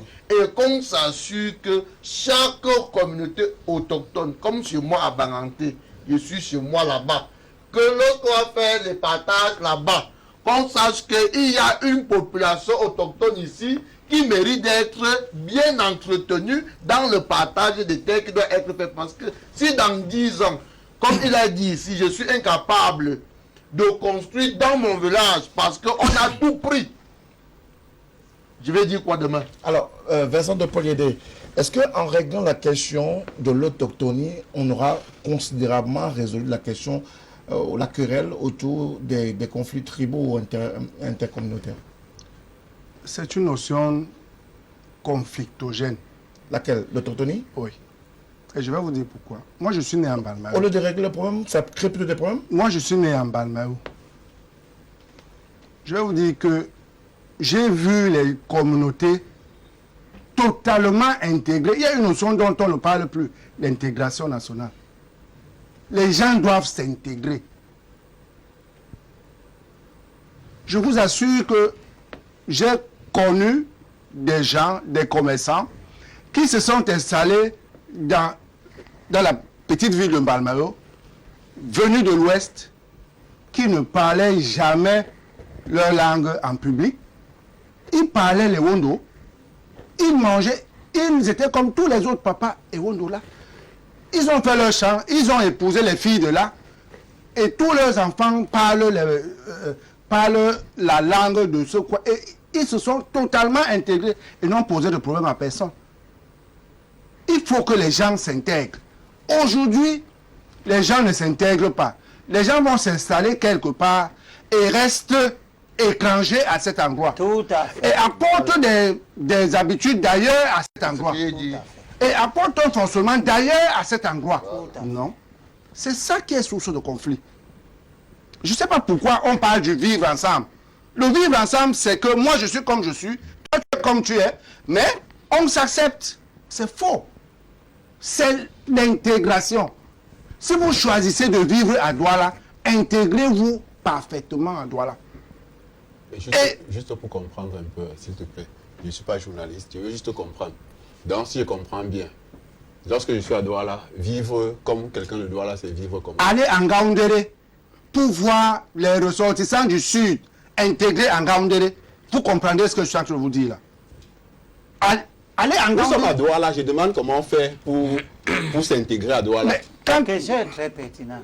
C'est tout ce que je demande. Et Parce que par exemple, justement que vous ne savez pas ce que c'est. parce que par exemple, en Gaoundéré, pour te prendre un cas, je suis arrivé en Gaoundéré, il y a des hôtels musulmans. N'entre là-bas avec une femme, que celui qui est avec sa femme, il doit montrer l'acte de mariage. C'est une façon de fonctionner. C'est une façon de fonctionner que j'ai respectée Oui. et que j'ai trouvé intéressant. Maintenant, je demande ici à Douala, nous sommes à Douala, qu'on me donne un exemple de comment est-ce qu'on doit s'intégrer à Je Douala. vais te donner. Voilà. On va y arriver, Ben. Donc, moi je suis donc en train de dire que Oui, il faudrait que l'on s'intègre. d'accord. Il faudrait que l'on s'intègre, qu'on prenne les habitudes des gens qu'on a trouvés, qu'on vive avec eux dans leur milieu, comme eux, et qu'ils ne sentent pas qu'il y a une différence entre eux et nous. Et lorsqu'on aura vécu comme ça, il n'y aura plus de différence entre nous. Il n'y aura plus de différence. On ne saura plus qui est étranger et qui ne l'est pas. J'ai vu tout récemment, et puis c'est des exemples à mettre en avant. Vous pouvez aller à Saint-Méma, vous verrez la communauté de l'Ouest qui vit à Saint-Méma. Cette communauté a 2 quartiers, Akon 1, Akon 2. C'est des gens totalement intégrés. Leur village, c'est là-bas. Leur village, c'est là-bas. C'est les enfants du village. Et tout le monde les a acceptés. Il n'y aura jamais de problème entre ces gens-là et les natifs, enfin, puisque tous sont même des natifs de là. Non, il faudrait que l'on accepte cela. Il ne faudrait pas que la notion de vivre ensemble soit une espèce de duperie. entre les différentes communautés. L'interposition, n'est-ce pas, des différentes communautés. D'accord. Voilà. Tout à l'heure, vous n'étiez pas d'accord avec la posture. Tous les Camerounais ont le choix de s'installer un peu partout, mais le père Famsou était ici, on avait vu. Cela prouve parfaitement intégré. En s'installant justement pour t'aider à comprendre. En s'installant partout comme chez soi, on est dans la logique de l'intégration, comme le souhaite Vincent de Paulédé, notamment, qui est, il faut le rappeler, conseiller municipal de la 3e. J'ai déjà dit cela ici à quelqu'un un jour qui disait que chaque Camerounais est partout chez lui, que la Constitution dit ça. Je lui ai donné la Constitution, je lui ai dit montre-moi où elle a dit ça. Personne n'a jamais dit au Cameroun que tu es partout chez toi. Tu es partout au Cameroun, mais toutes les parties du Cameroun ne sont pas de chez toi. Moi, je suis Elimbi Lobe, je suis un homme du littoral. Je suis né à Yaoundé, en Vogada, à 17h. Je ne suis pas un Bédi. Je ne suis pas à Yaoundé chez moi. Je suis au Cameroun. La Constitution est claire. Elle dit quelque chose que les gens qui sont de mauvaise foi enlèvent dans leur discours. Elle dit qu'on est libre de se déplacer sur l'étendue du territoire conformément aux lois et règlements. Elle le dit conformément aux lois et règlements. C'est bien de citer la loi. Quand Eric dit que oui, les gens font ci, c'est ça, est-ce qu'ils violent les lois? Mais oui, ils violent beaucoup les lois. Tous ceux qui sont installés à Newbel ont violé les lois. Tous ceux qui sont installés à Bepanda ont violé les lois. Ils ont violé les lois. Tous ceux qui sont installés à Sable, qui m'ont tapé là, ils ont violé les lois. Vous croyez qu'ils n'ont pas violé les lois? Ils s'installent sur des terrains, ils construisent, ils n'ont pas de titre foncier, ils vendent des terrains, ils font venir les communautés, parce que la logique communautariste est une logique ethno-fasciste. Il s'agit de construire l'hégémonie de son groupe par rapport aux autres groupes qu'on a trouvés. C'est une compétition des groupes. Et dans cette compétition, il y a beaucoup de choses qui se font. Est-ce que tu peux m'expliquer pourquoi? Parce que Yédé dit la construction de l'intégration nationale. C'est une affaire des élites qui doivent conduire ça, qui doivent piloter ça. Ce n'est pas quelque chose qui tombe du ciel, ça ne se fait pas seul. Tous les foyers socio-culturels que les Bamlékés créent partout dans les quartiers, ils ne se sont pas créés seuls. C'est les élites qui créent ça. Mais ces foyers ne sont pas source de conflit. Bien sûr que oui. À l'effet de favoriser le repli identitaire, qui est une barrière, un frein, justement, au vivre ensemble. Mais pourquoi vous faites le repli identitaire s'il faut qu'on vive encore ensemble? Est-ce que vous pouvez m'expliquer pourquoi une grande entreprise comme Aciérie du Cameroun, je vais en citer plusieurs, vous entrez dans... Aciérie du Cameroun se trouve à Bassar.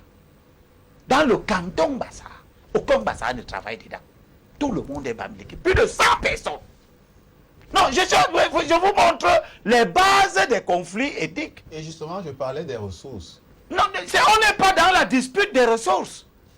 On est ici dans l'organisation de la monopolisation, justement, des ressources. Qui vous discute ça? Si on restait dans la logique de Yédé et de Mani, il devrait appartenir au chef de cette entreprise de savoir que je suis au canton Bassar, que j'emploie aussi les enfants du canton Bassar. Kogeni, Sorepco, Foku et autres, ils ont chacune de ces entreprises 5, 6 agences dans la ville de Douala. À Aqua, n'emploie aucun Aqua. Même pas au comptoir pour recevoir le client, dire que la marchandise c'est coûte 10 francs. Vous allez chez Foku, tout le monde est bami. Et c'est à Douala. Ça ne vous pose aucun problème? Ça ne serait pas le hasard? Est-ce que c'est par hasard qu'on ne voit jamais le Bassar? Douala est cosmopolite. Plus que partout ailleurs, à Douala, tu peux trouver le Béti. Comment tu as une entreprise à Douala une microfinance, comme il y en a CCA et partout, Non, tous les autres. Toutes ces entreprises, tu arrives dedans, tu ne trouves aucun Betty à Douala. Tu ne trouves aucun Sawa dedans. La question, c'est L'entreprise est comment à pour en sortir, Abel? J'arrive sur le comment en sortir. Vous savez comment on a combattu le racisme en Europe? On continue à le combattre. Pas simplement des discours, des exhortations à considérer que toutes les races se valent. On a pris des lois qui obligent les gens à considérer que l'autre qui n'a pas la même couleur que toi a autant de valeur sur tous les plans que toi. C'est pour ça que j'ai dit, quand je suis allé au grand dialogue, la notion du 80-20. En rapport avec ce que Maître Tchungan vient de dire à STV la semaine passée, parlant justement du foncier, en disant qu'il trouve inadmissible que des Sawa chez eux soient dans l'incapacité d'avoir des terrains et qu'ils se retrouvent en train d'aller vivre ailleurs. Tout simplement parce que les autres sont venus, ont organisé une confiscation qui s'accompagne de la spoliation. Aujourd'hui, les Aqua. Et on va sortir avec. Donc, le canton Bassa, moins. Mais à Aqua, un enfant natif d'Aqua, qui a 15 ans aujourd'hui, dans 20 ans, quand il aura 25 ans, il va devoir construire. S'il demande à son chef supérieur qui veut du terrain, on va lui donner ça où? Tout Bessengue a été occupé. Un Daïdo de Bonamdourou, de Bonélé, de Bonadjinje, de Bonantone, etc. Et on lui donne le terrain où pour construire. Abel, donc. Il est obligé d'aller chercher le terrain à PK14. C'est toujours une bonne chose aussi, ça fait partie de l'intégration. Je ne dis pas non. Il va chercher ça à PK14 et donc, parce que toute la vallée Bessengue est occupée par une communauté de manière illégale. Parce que tu as posé la question tout à l'heure. Est-ce qu'ils violent les lois? Je t'ai donc répondu oui. Les gens qui occupent... Demandez au RDPC. Non, ce n'est pas une affaire de RDPC justement. Parce qu'ils sont RDPcistes. Pardon? Ces gens qui occupent, ils sont à 90%. Et c'est pourquoi je vous ai dit, monsieur. S'ils obéissaient aux lois et règlements que le RDPC a mis en place, on n'en serait pas là. Merci beaucoup. Je termine. S'il vous plaît, s'il vous plaît. Dédouanez le RDPC. Je ne les dédouane pas. C'est une question qui se traite dans des sphères qui n'ont rien à voir avec la sphère politique. Et si tu veux qu'on revienne à la sphère On n'aura pas à politique, revenir là-dessus, Abel. S'il vous plaît, une minute. prends les listes des partis politiques pour comprendre que le phénomène n'est pas anodin. Est-ce que c'est par hasard que le SDF, jusqu'au moment où je pars et où j'ai eu à poser ce problème 2 mandats durant, les listes de candidats au conseil municipal du SDF, que ce soit à Douala 5, que ce soit à Douala 3, que ce soit à Douala 4, à Bona, que ce soit à Douala 2, les listes du SDF. À Douala 5, j'étais là. Si je les ai même gardés. S'il vous plaît, allons-y. 54 ressortissants de l'Ouest sur 61 candidats. Est-ce que c'est anodin? Tu étais là quand je posais ces problèmes. C'est par hasard qu'on est arrivé là. Ceux qui font ces listes ont une idée qui contrarie le vivre ensemble. D'accord. Et vous allez vous étonner que le RDPC gagne. Pourquoi?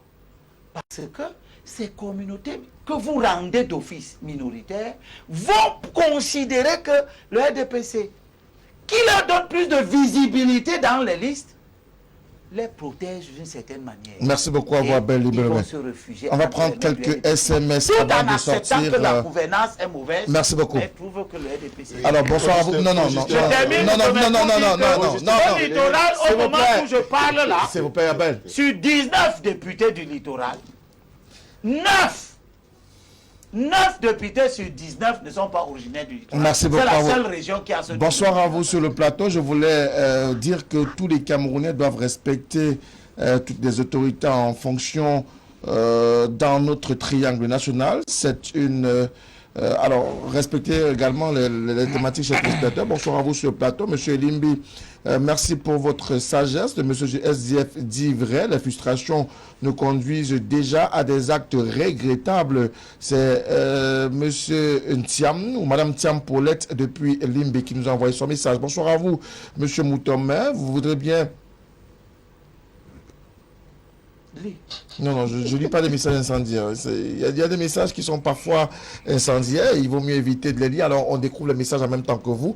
Bonsoir à vous sur le plateau. Où sont ceux qui avaient médiatisé pendant plusieurs jours les événements malheureux de San Milima parlant du tribalisme? Aujourd'hui, Tonga nous prouve qu'il nous faut faire attention lorsque nous analysons les problèmes entre les ethnies ou les communautés à San Milima. C'était le tribalisme en Tonga. C'est dû à quoi? Faisons attention aux manipulations. Grégoire depuis Yaoundé qui nous a envoyé son message. Bonsoir à vous également sur le plateau. Il s'agit souvent de l'abus de générosité. La générosité doit être réciproque, sinon c'est de la duperie pure et simple. Mais très attention à tout le monde. Jean Cal qui nous a envoyé son message. Bonsoir à vous, c'est Essomba 11. Félicitations pour votre émission. Notre pays vit dans la violence au quotidien, dans la démagogie, parce que les bourreaux se comportent toujours en victimes. C'est une autre réaction. Bonsoir à vous sur le plateau. Le représentant du SDF ne respecte pas les téléspectateurs que nous sommes. Il veut nous envoyer sur un autre sujet. Pourtant, la problématique que vous posez ce soir est importante à plus d'un titre. Bonsoir à vous sur le plateau. La démagogie est le propre des opposants dans notre pays, le Cameroun, et c'est ce que fait le SDF sur le plateau. On comprend très bien pourquoi il ne veut pas toucher le cœur du problème. La suite, je ne vais pas la lire, s'il vous plaît. Salutations à vous. Merci pour la brillante analyse du constant Abel et Limbilobin. Monsieur Nkol Fabien, depuis au Bala, c'est dans la région du centre, je pense bien. Bonsoir à vous sur le plateau. Courage à vous. Dans le plateau, un autochtone mérite son droit.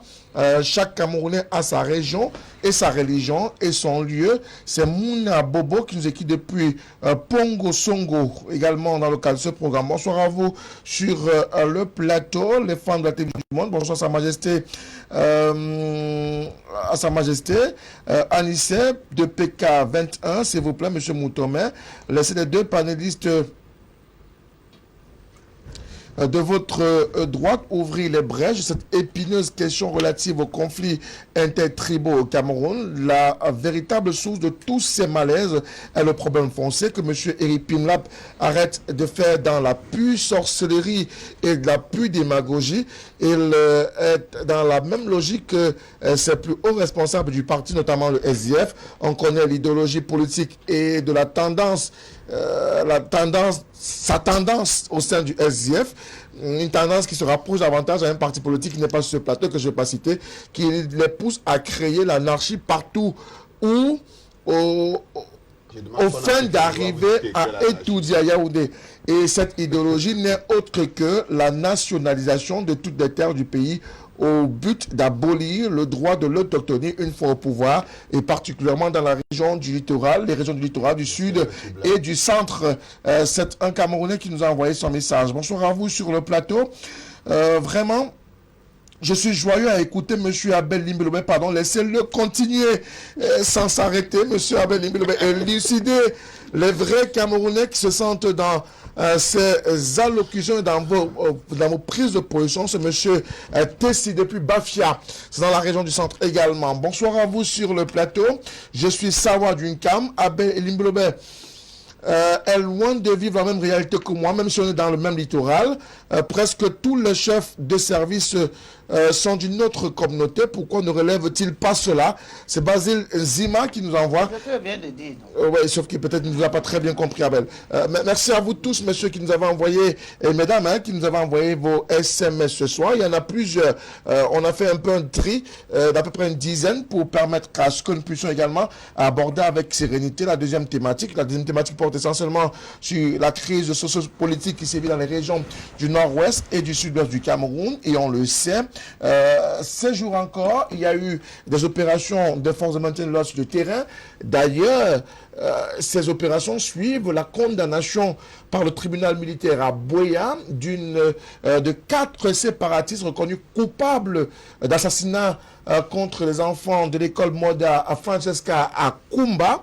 Mais pourtant, les séparatistes n'entendent pas cette opération ou cette condamnation de la bonne oreille, une condamnation à mort, faut-il le rappeler, c'est l'appel du tribunal militaire de Buea. Pourtant, depuis ce jour, les séparatistes appellent à de nouvelles ghost towns ou de nouveaux ghost towns dans les régions nord-ouest et sud du Cameroun. 15 jours d'arrêt d'activité.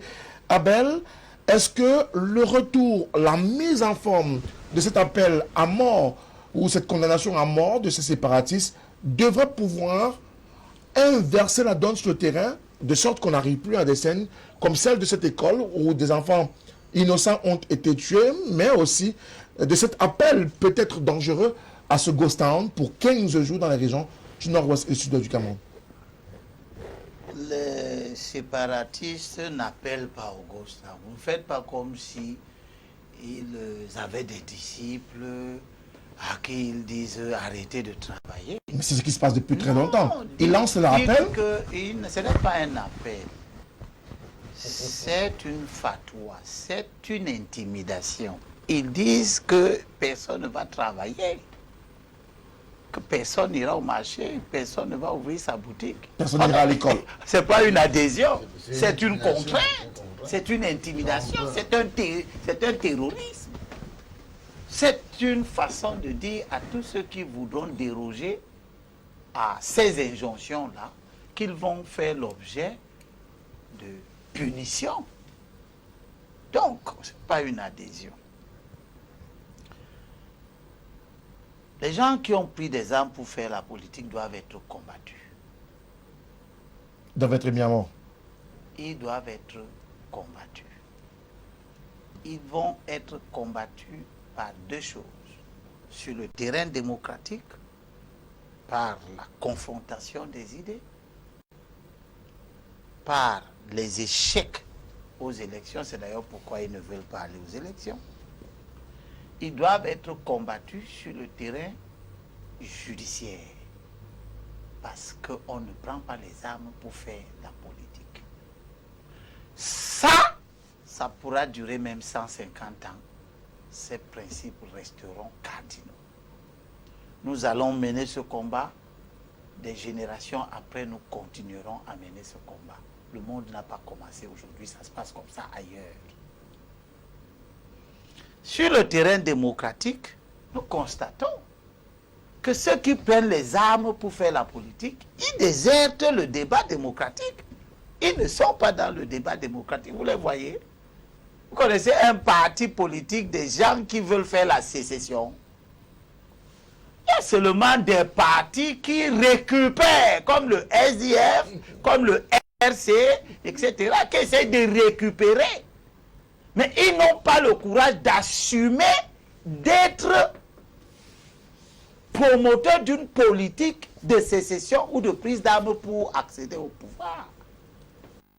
Donc, ceux qui sont allés tuer les enfants sous le prétexte qu'ils ont des revendications ou un combat politique, il n'y a pas de politique qui consiste à tuer des enfants pour avoir gain de cause.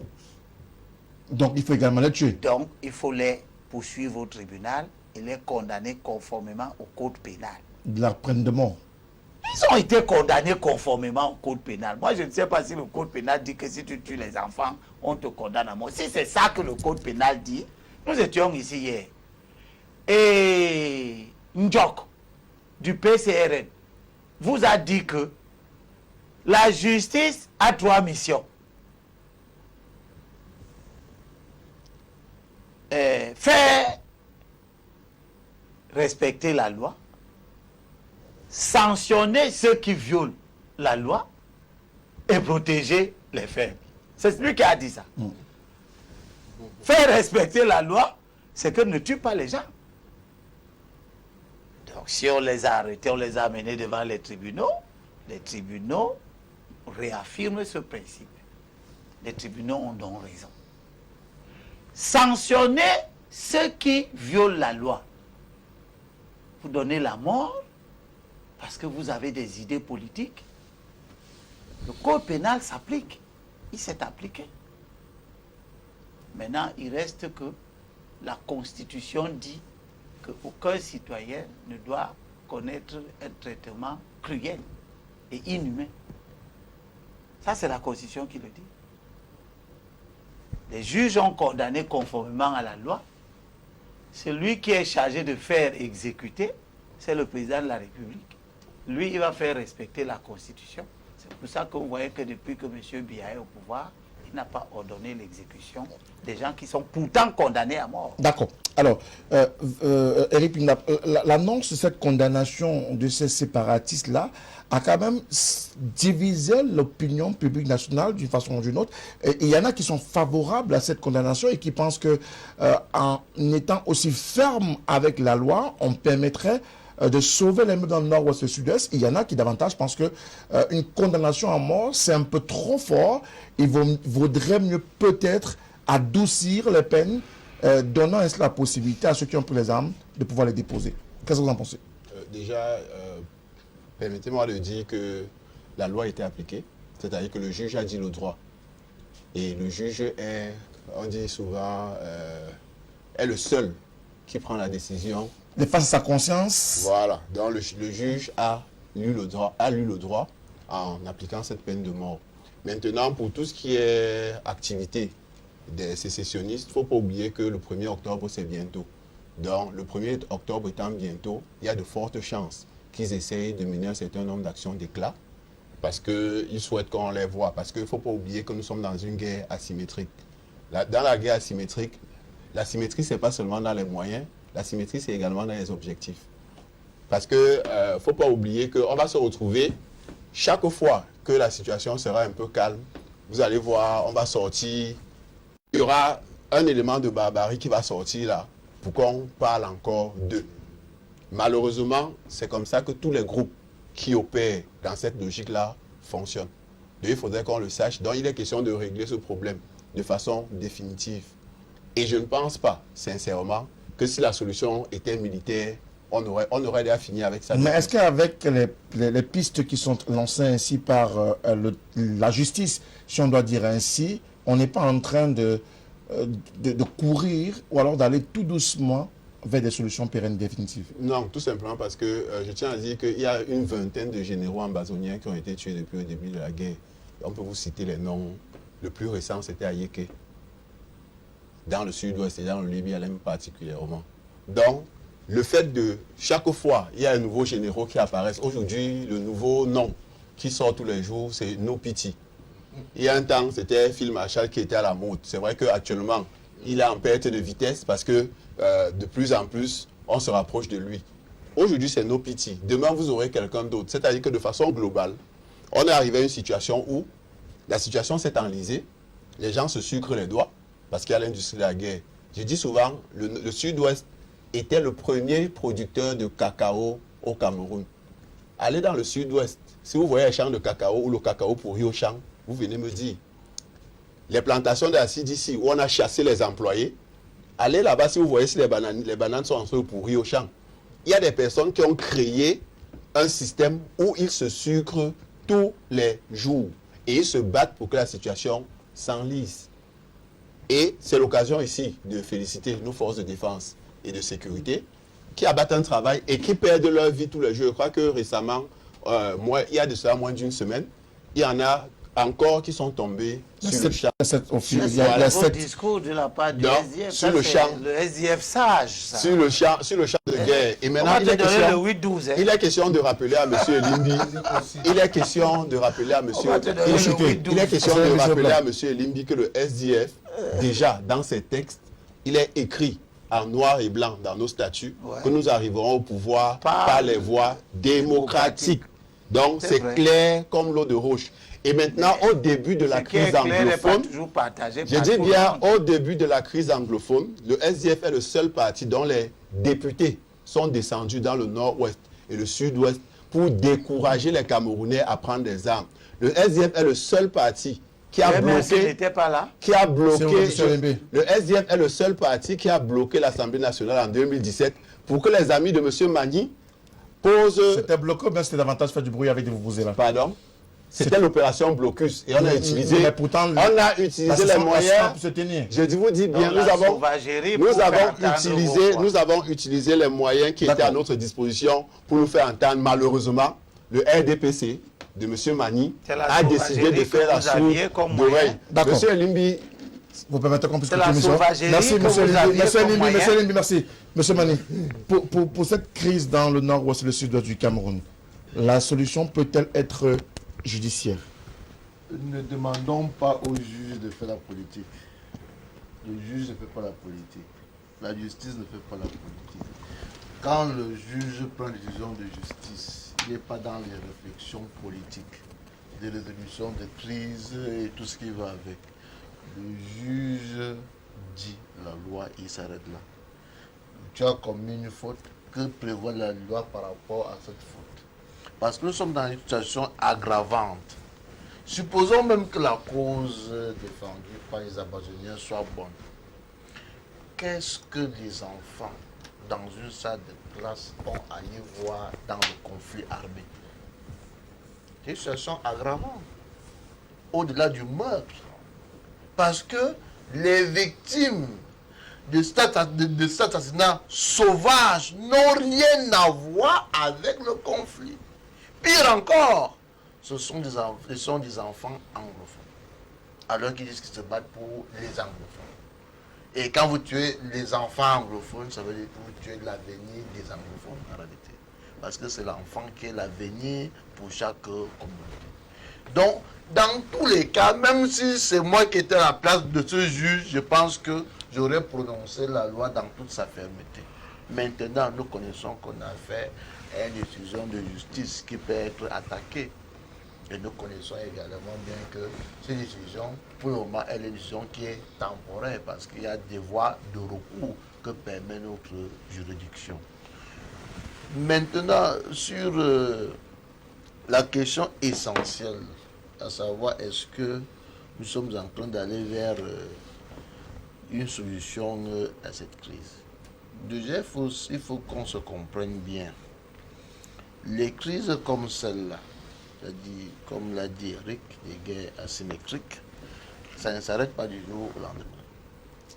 Parce qu'il a dit une chose qui est vraie, et là je me félicite de suivre ce discours de la part du SDF. C'est-à-dire, parce qu'il faut aussi avouer que les SDF a participé à... Monsieur Mani, ne dites pas des choses qui ne sont pas vraies. Il vous reste une minute. C'est vrai que j'ai... Non, je ne vous permettrai pas de dire ça. C'est vous qui contribuez à cette situation. Moi, je comprends pourquoi les SDF qui nous mettent dans cette situation. Vous savez, au début de cette crise, les SDF étaient convaincus qu'en jouant au Vuvuzela au Parlement, qu'ils vont rafler politiquement le nord-ouest et le sud-ouest parce qu'ils devaient avoir la sympathie. Il n'y a pas eu d'élection au nord-ouest et au sud-ouest, monsieur Mani. Malheureusement, pour eux, se sont rendus compte que c'est plutôt l'effet inverse. Ils sont maintenant bien changé des discours. Notre discours n'a pas changé, monsieur Mani. Des apôtres de la paix comme le RDPC. Merci beaucoup à vous. Apôtres de la paix qui ne veut pas la paix. S'il vous plaît. Oui, mais on a plus de temps. Allez-y, on a plus de temps. Donc, pour dire ceci, il y a déjà l'économie de la guerre de ce côté. Et qu'aujourd'hui, il faut aller au-delà des opérations militaires. Il faut craquer également les acteurs économiques de cette guerre. Parce que tant qu'il y aura des acteurs économiques de cette guerre, ils trouveront toujours des âmes faibles qu'on va corrompre avec un peu de moyens pour continuer à porter les armes et d'apporter de l'horreur dans ces deux régions. Alors, que pense le PCRN autour de ces condamnations-là? Attendez, c'est curieux. Vous posez la question à un militant du SDF sans citer son parti. Vous posez la question à M. Mani sans citer son parti. Et quand la partie de la réconciliation. Oui, mais écoutez, nous avons toujours été pour l'application stricte de la loi. Et dans le cas d'espèce, la loi a été appliquée. Donc vous applaudissez? Il n'y a aucun mérite à faire ce qu'on doit faire. C'est pourquoi on est là. Ce juge a fait son travail. Bon. Vous voulez nous faire applaudir quoi là-dessus? Par contre, ce qui est bien, c'est que l'État camerounais, qui était toujours accusé de faire des exécutions extrajudiciaires, on lui reprochait le fait qu'il prenait les combattants et on les exécutait directement. Cette fois-ci au moins, l'État a jugé ces combattants, on a dit le droit, et maintenant, toute la rigueur de la loi va s'appliquer sur eux. On ne peut que le constater pour s'en féliciter. Bon, maintenant, est-ce que ça participera à la résolution de la crise? Est-ce que ces condamnations... Vous savez, c'est quand même assez complexe. Quand je préparais cette émission, je me suis posé la question de savoir, est-ce que si ces jeunes, après avoir fait ce coup, s'étaient rendus au centre DDR, avant que les militaires ne mettent la main sur eux, est-ce qu'ils auraient eu la vie sauve? S'ils s'étaient rendus au centre DDR. C'est d'ailleurs ce qu'il leur a demandé. Avant vous que les actions, vous pouvez vous rendre dans un DDR. Avant que les militaires ne mettent la main sur eux. Donc, c'est assez complexe quand même de voir que d'autres qui ont commis des cas Similaire. oui, se sont retrouvés dans les centres DDR et actuellement coûtent cher aux contribuables camerounais parce qu'ils sont pris en charge. Le budget, c'est 4 milliards. Et que les autres, les malchanceux qui ont été pris la main dans le sac, n'est-ce pas, se retrouvent là comme ça. Ça témoigne vraiment de la complexité de la situation. Et nous pensons que c'est vrai, toutes les mesures sont bonnes à prendre. C'est-à-dire qu'aussi bien le dialogue, et les actions militaires, et ces jugements, et le DDR, et tout le reste. Mais la situation est vraiment assez complexe. Bon, nous espérons que bientôt, on ira vers la sortie de crise. Parce qu'il faut se dire, il faut quand même se dire que à la veille de la rentrée scolaire, il y a ces agitations-là. En fin d'année, il y a ça.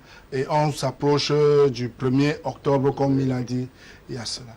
Le combat qu'ils ont tenté de mener sur le plan international, je crois qu'il y a l'une de vos collègues hier qui leur a donné une douche froide en disant que le dossier n'est plus à l'ordre du jour au Conseil de sécurité des Nations Unies. Et que c'est une défaite criarde, n'est-ce pas, pour tous ceux qui ont cru qu'ils pouvaient mobiliser la communauté internationale contre le Cameroun pour défendre leur cause.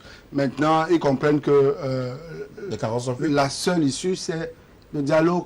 Okay. Et vivement que l'État, n'est-ce pas, lance les passerelles de dialogue, n'est-ce pas, pour pouvoir se rapprocher de ces compatriotes qui se sont égarés, n'est-ce pas, et prouver... Vous étiez au grand dialogue. Voilà, et prouver quelques... Merci. Abel, si vous me donnez un mot, c'est vraiment un mot parce que j'ai encore fait SMS et le temps est parti à ce problème est fini. Il a fait un très bon développement, mais il a mal chuté. Ces gens doivent donc comprendre que la seule issue, c'est de déposer les armes et de revenir à la vie démocratique. Ce n'est pas le dialogue. Dialogue de quoi? Vous avez pris des armes, vous avez demandé à personne. Vous tuez les gens, vous demandez à personne. On a donc donné le DDR. C'est l'option repentance. C'est pour ça que tu évoques la complexité. Non, la situation n'est pas complexe. Elle est claire. Pardon. Vous vous repentez et vous revenez dans la République. Merci beaucoup, Abel. Ceux qui font face à la rigueur de la loi, c'est ceux qui refusent de se repentir. Merci beaucoup à vous. Alors, nous sommes fatigués de cette crise. S'il vous plaît, la peine de mort n'est pas la solution. S'il vous plaît. Cela risque d'aggraver la situation sur le terrain. Ils peuvent être condamnés à vie. C'est Madame Thiam Paulette de Limbé qui nous a également réécrit ce soir. Bonsoir à vous. Sur le plateau, Monsieur Pimlap, le Sud-Ouest n'a jamais été la première région productrice de cacao. C'est ce que pense ce téléspectateur. Roméo, il faut restituer la vérité. Le centre a toujours été la toute première région dans ce domaine-là. Bonsoir à vous sur le plateau, en studio. La crise anglophone, c'est ce que nos frères anglophones ne comprennent pas. Tuer un être humain n'est pas bien. Les innocents et les élèves, ce n'est pas tout le monde qui sera le président. C'est signé Ayuba, qui est à Koubadje, l'arrondissement de Ngana, principalement dans l'Adamawa. C'est un message qui nous a envoyé c'est un député qui nous a envoyé son mail. Il faudrait que la peine de mort revienne comme au temps de M. Aïdjo. Laissez-nous les histoires des droits de l'homme. Un étonne depuis Yaoundé à la Carrière qui nous a envoyé son message. Bonsoir à vous. Moi, je pense que la loi a fait son travail. Un point, c'est tout. Ferdinand de Ngodiba Koko qui nous a envoyé son message. Et puis, bonsoir à vous sur le plateau. Depuis 1982, les Camerounais vivent sous les lois du RDPC. On ne peut pas tromper le peuple tout le temps. Pourtant, le gouvernement s'enrichit et le bas peuple souffre. Manu Mouna Bobo depuis Pongo Songo qui nous a également envoyé son message. Alors, plusieurs SMS continuent d'arriver. Merci à vous tous qui nous avez envoyé vos contributions sur nos différentes plateformes, SMS, WhatsApp, mais également en Facebook. Merci également à ces messieurs qui sont venus ce soir. Le constant Abel Milobert, Anissé du Prismani du RDPC, Eric Pimlap du Social Democratic Front et le conseiller municipal Vincent de Poliédé du PCRN. À vous et à toute l'équipe technique mobilisée, merci infiniment. On se retrouve ce mercredi pour la dernière livraison de la semaine de Tout au clair. Mais bien évidemment, vous le savez, le meilleur reste sur la télévision du monde. 308, sur le bouquet Canasat. Bonsoir à toutes et à tous.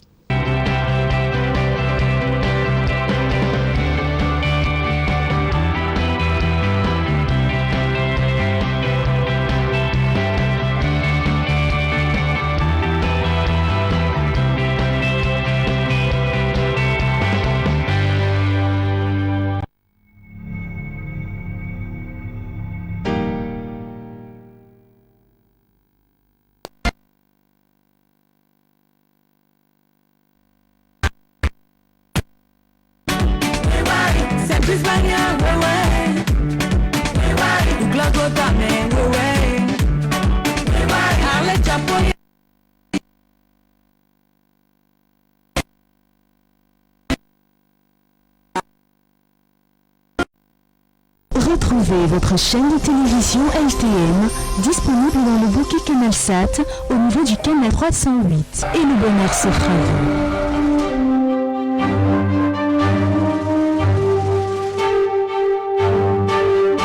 LTM, la télévision du monde inspirée par vous.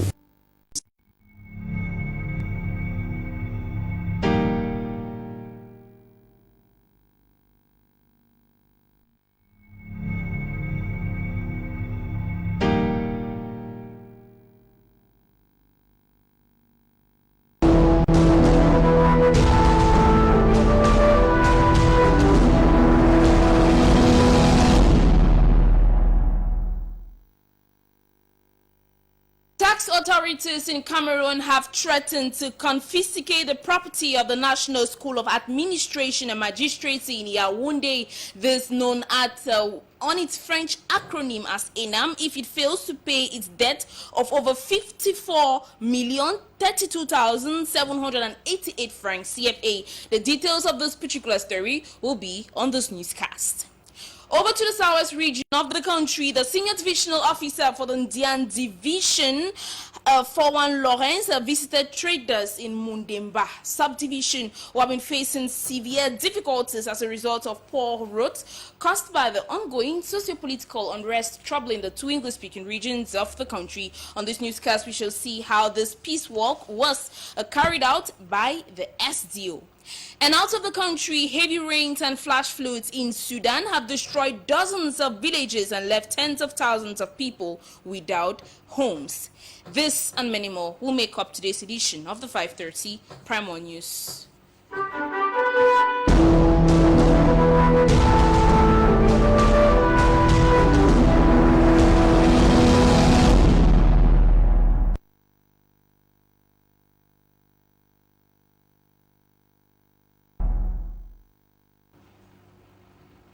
Good evening, ladies and gentlemen, and thank you for joining us on the 5:30 Primal News over the airwaves of La Télévision Monde. We are presently broadcasting live in Cameroon's economic capital, Douala.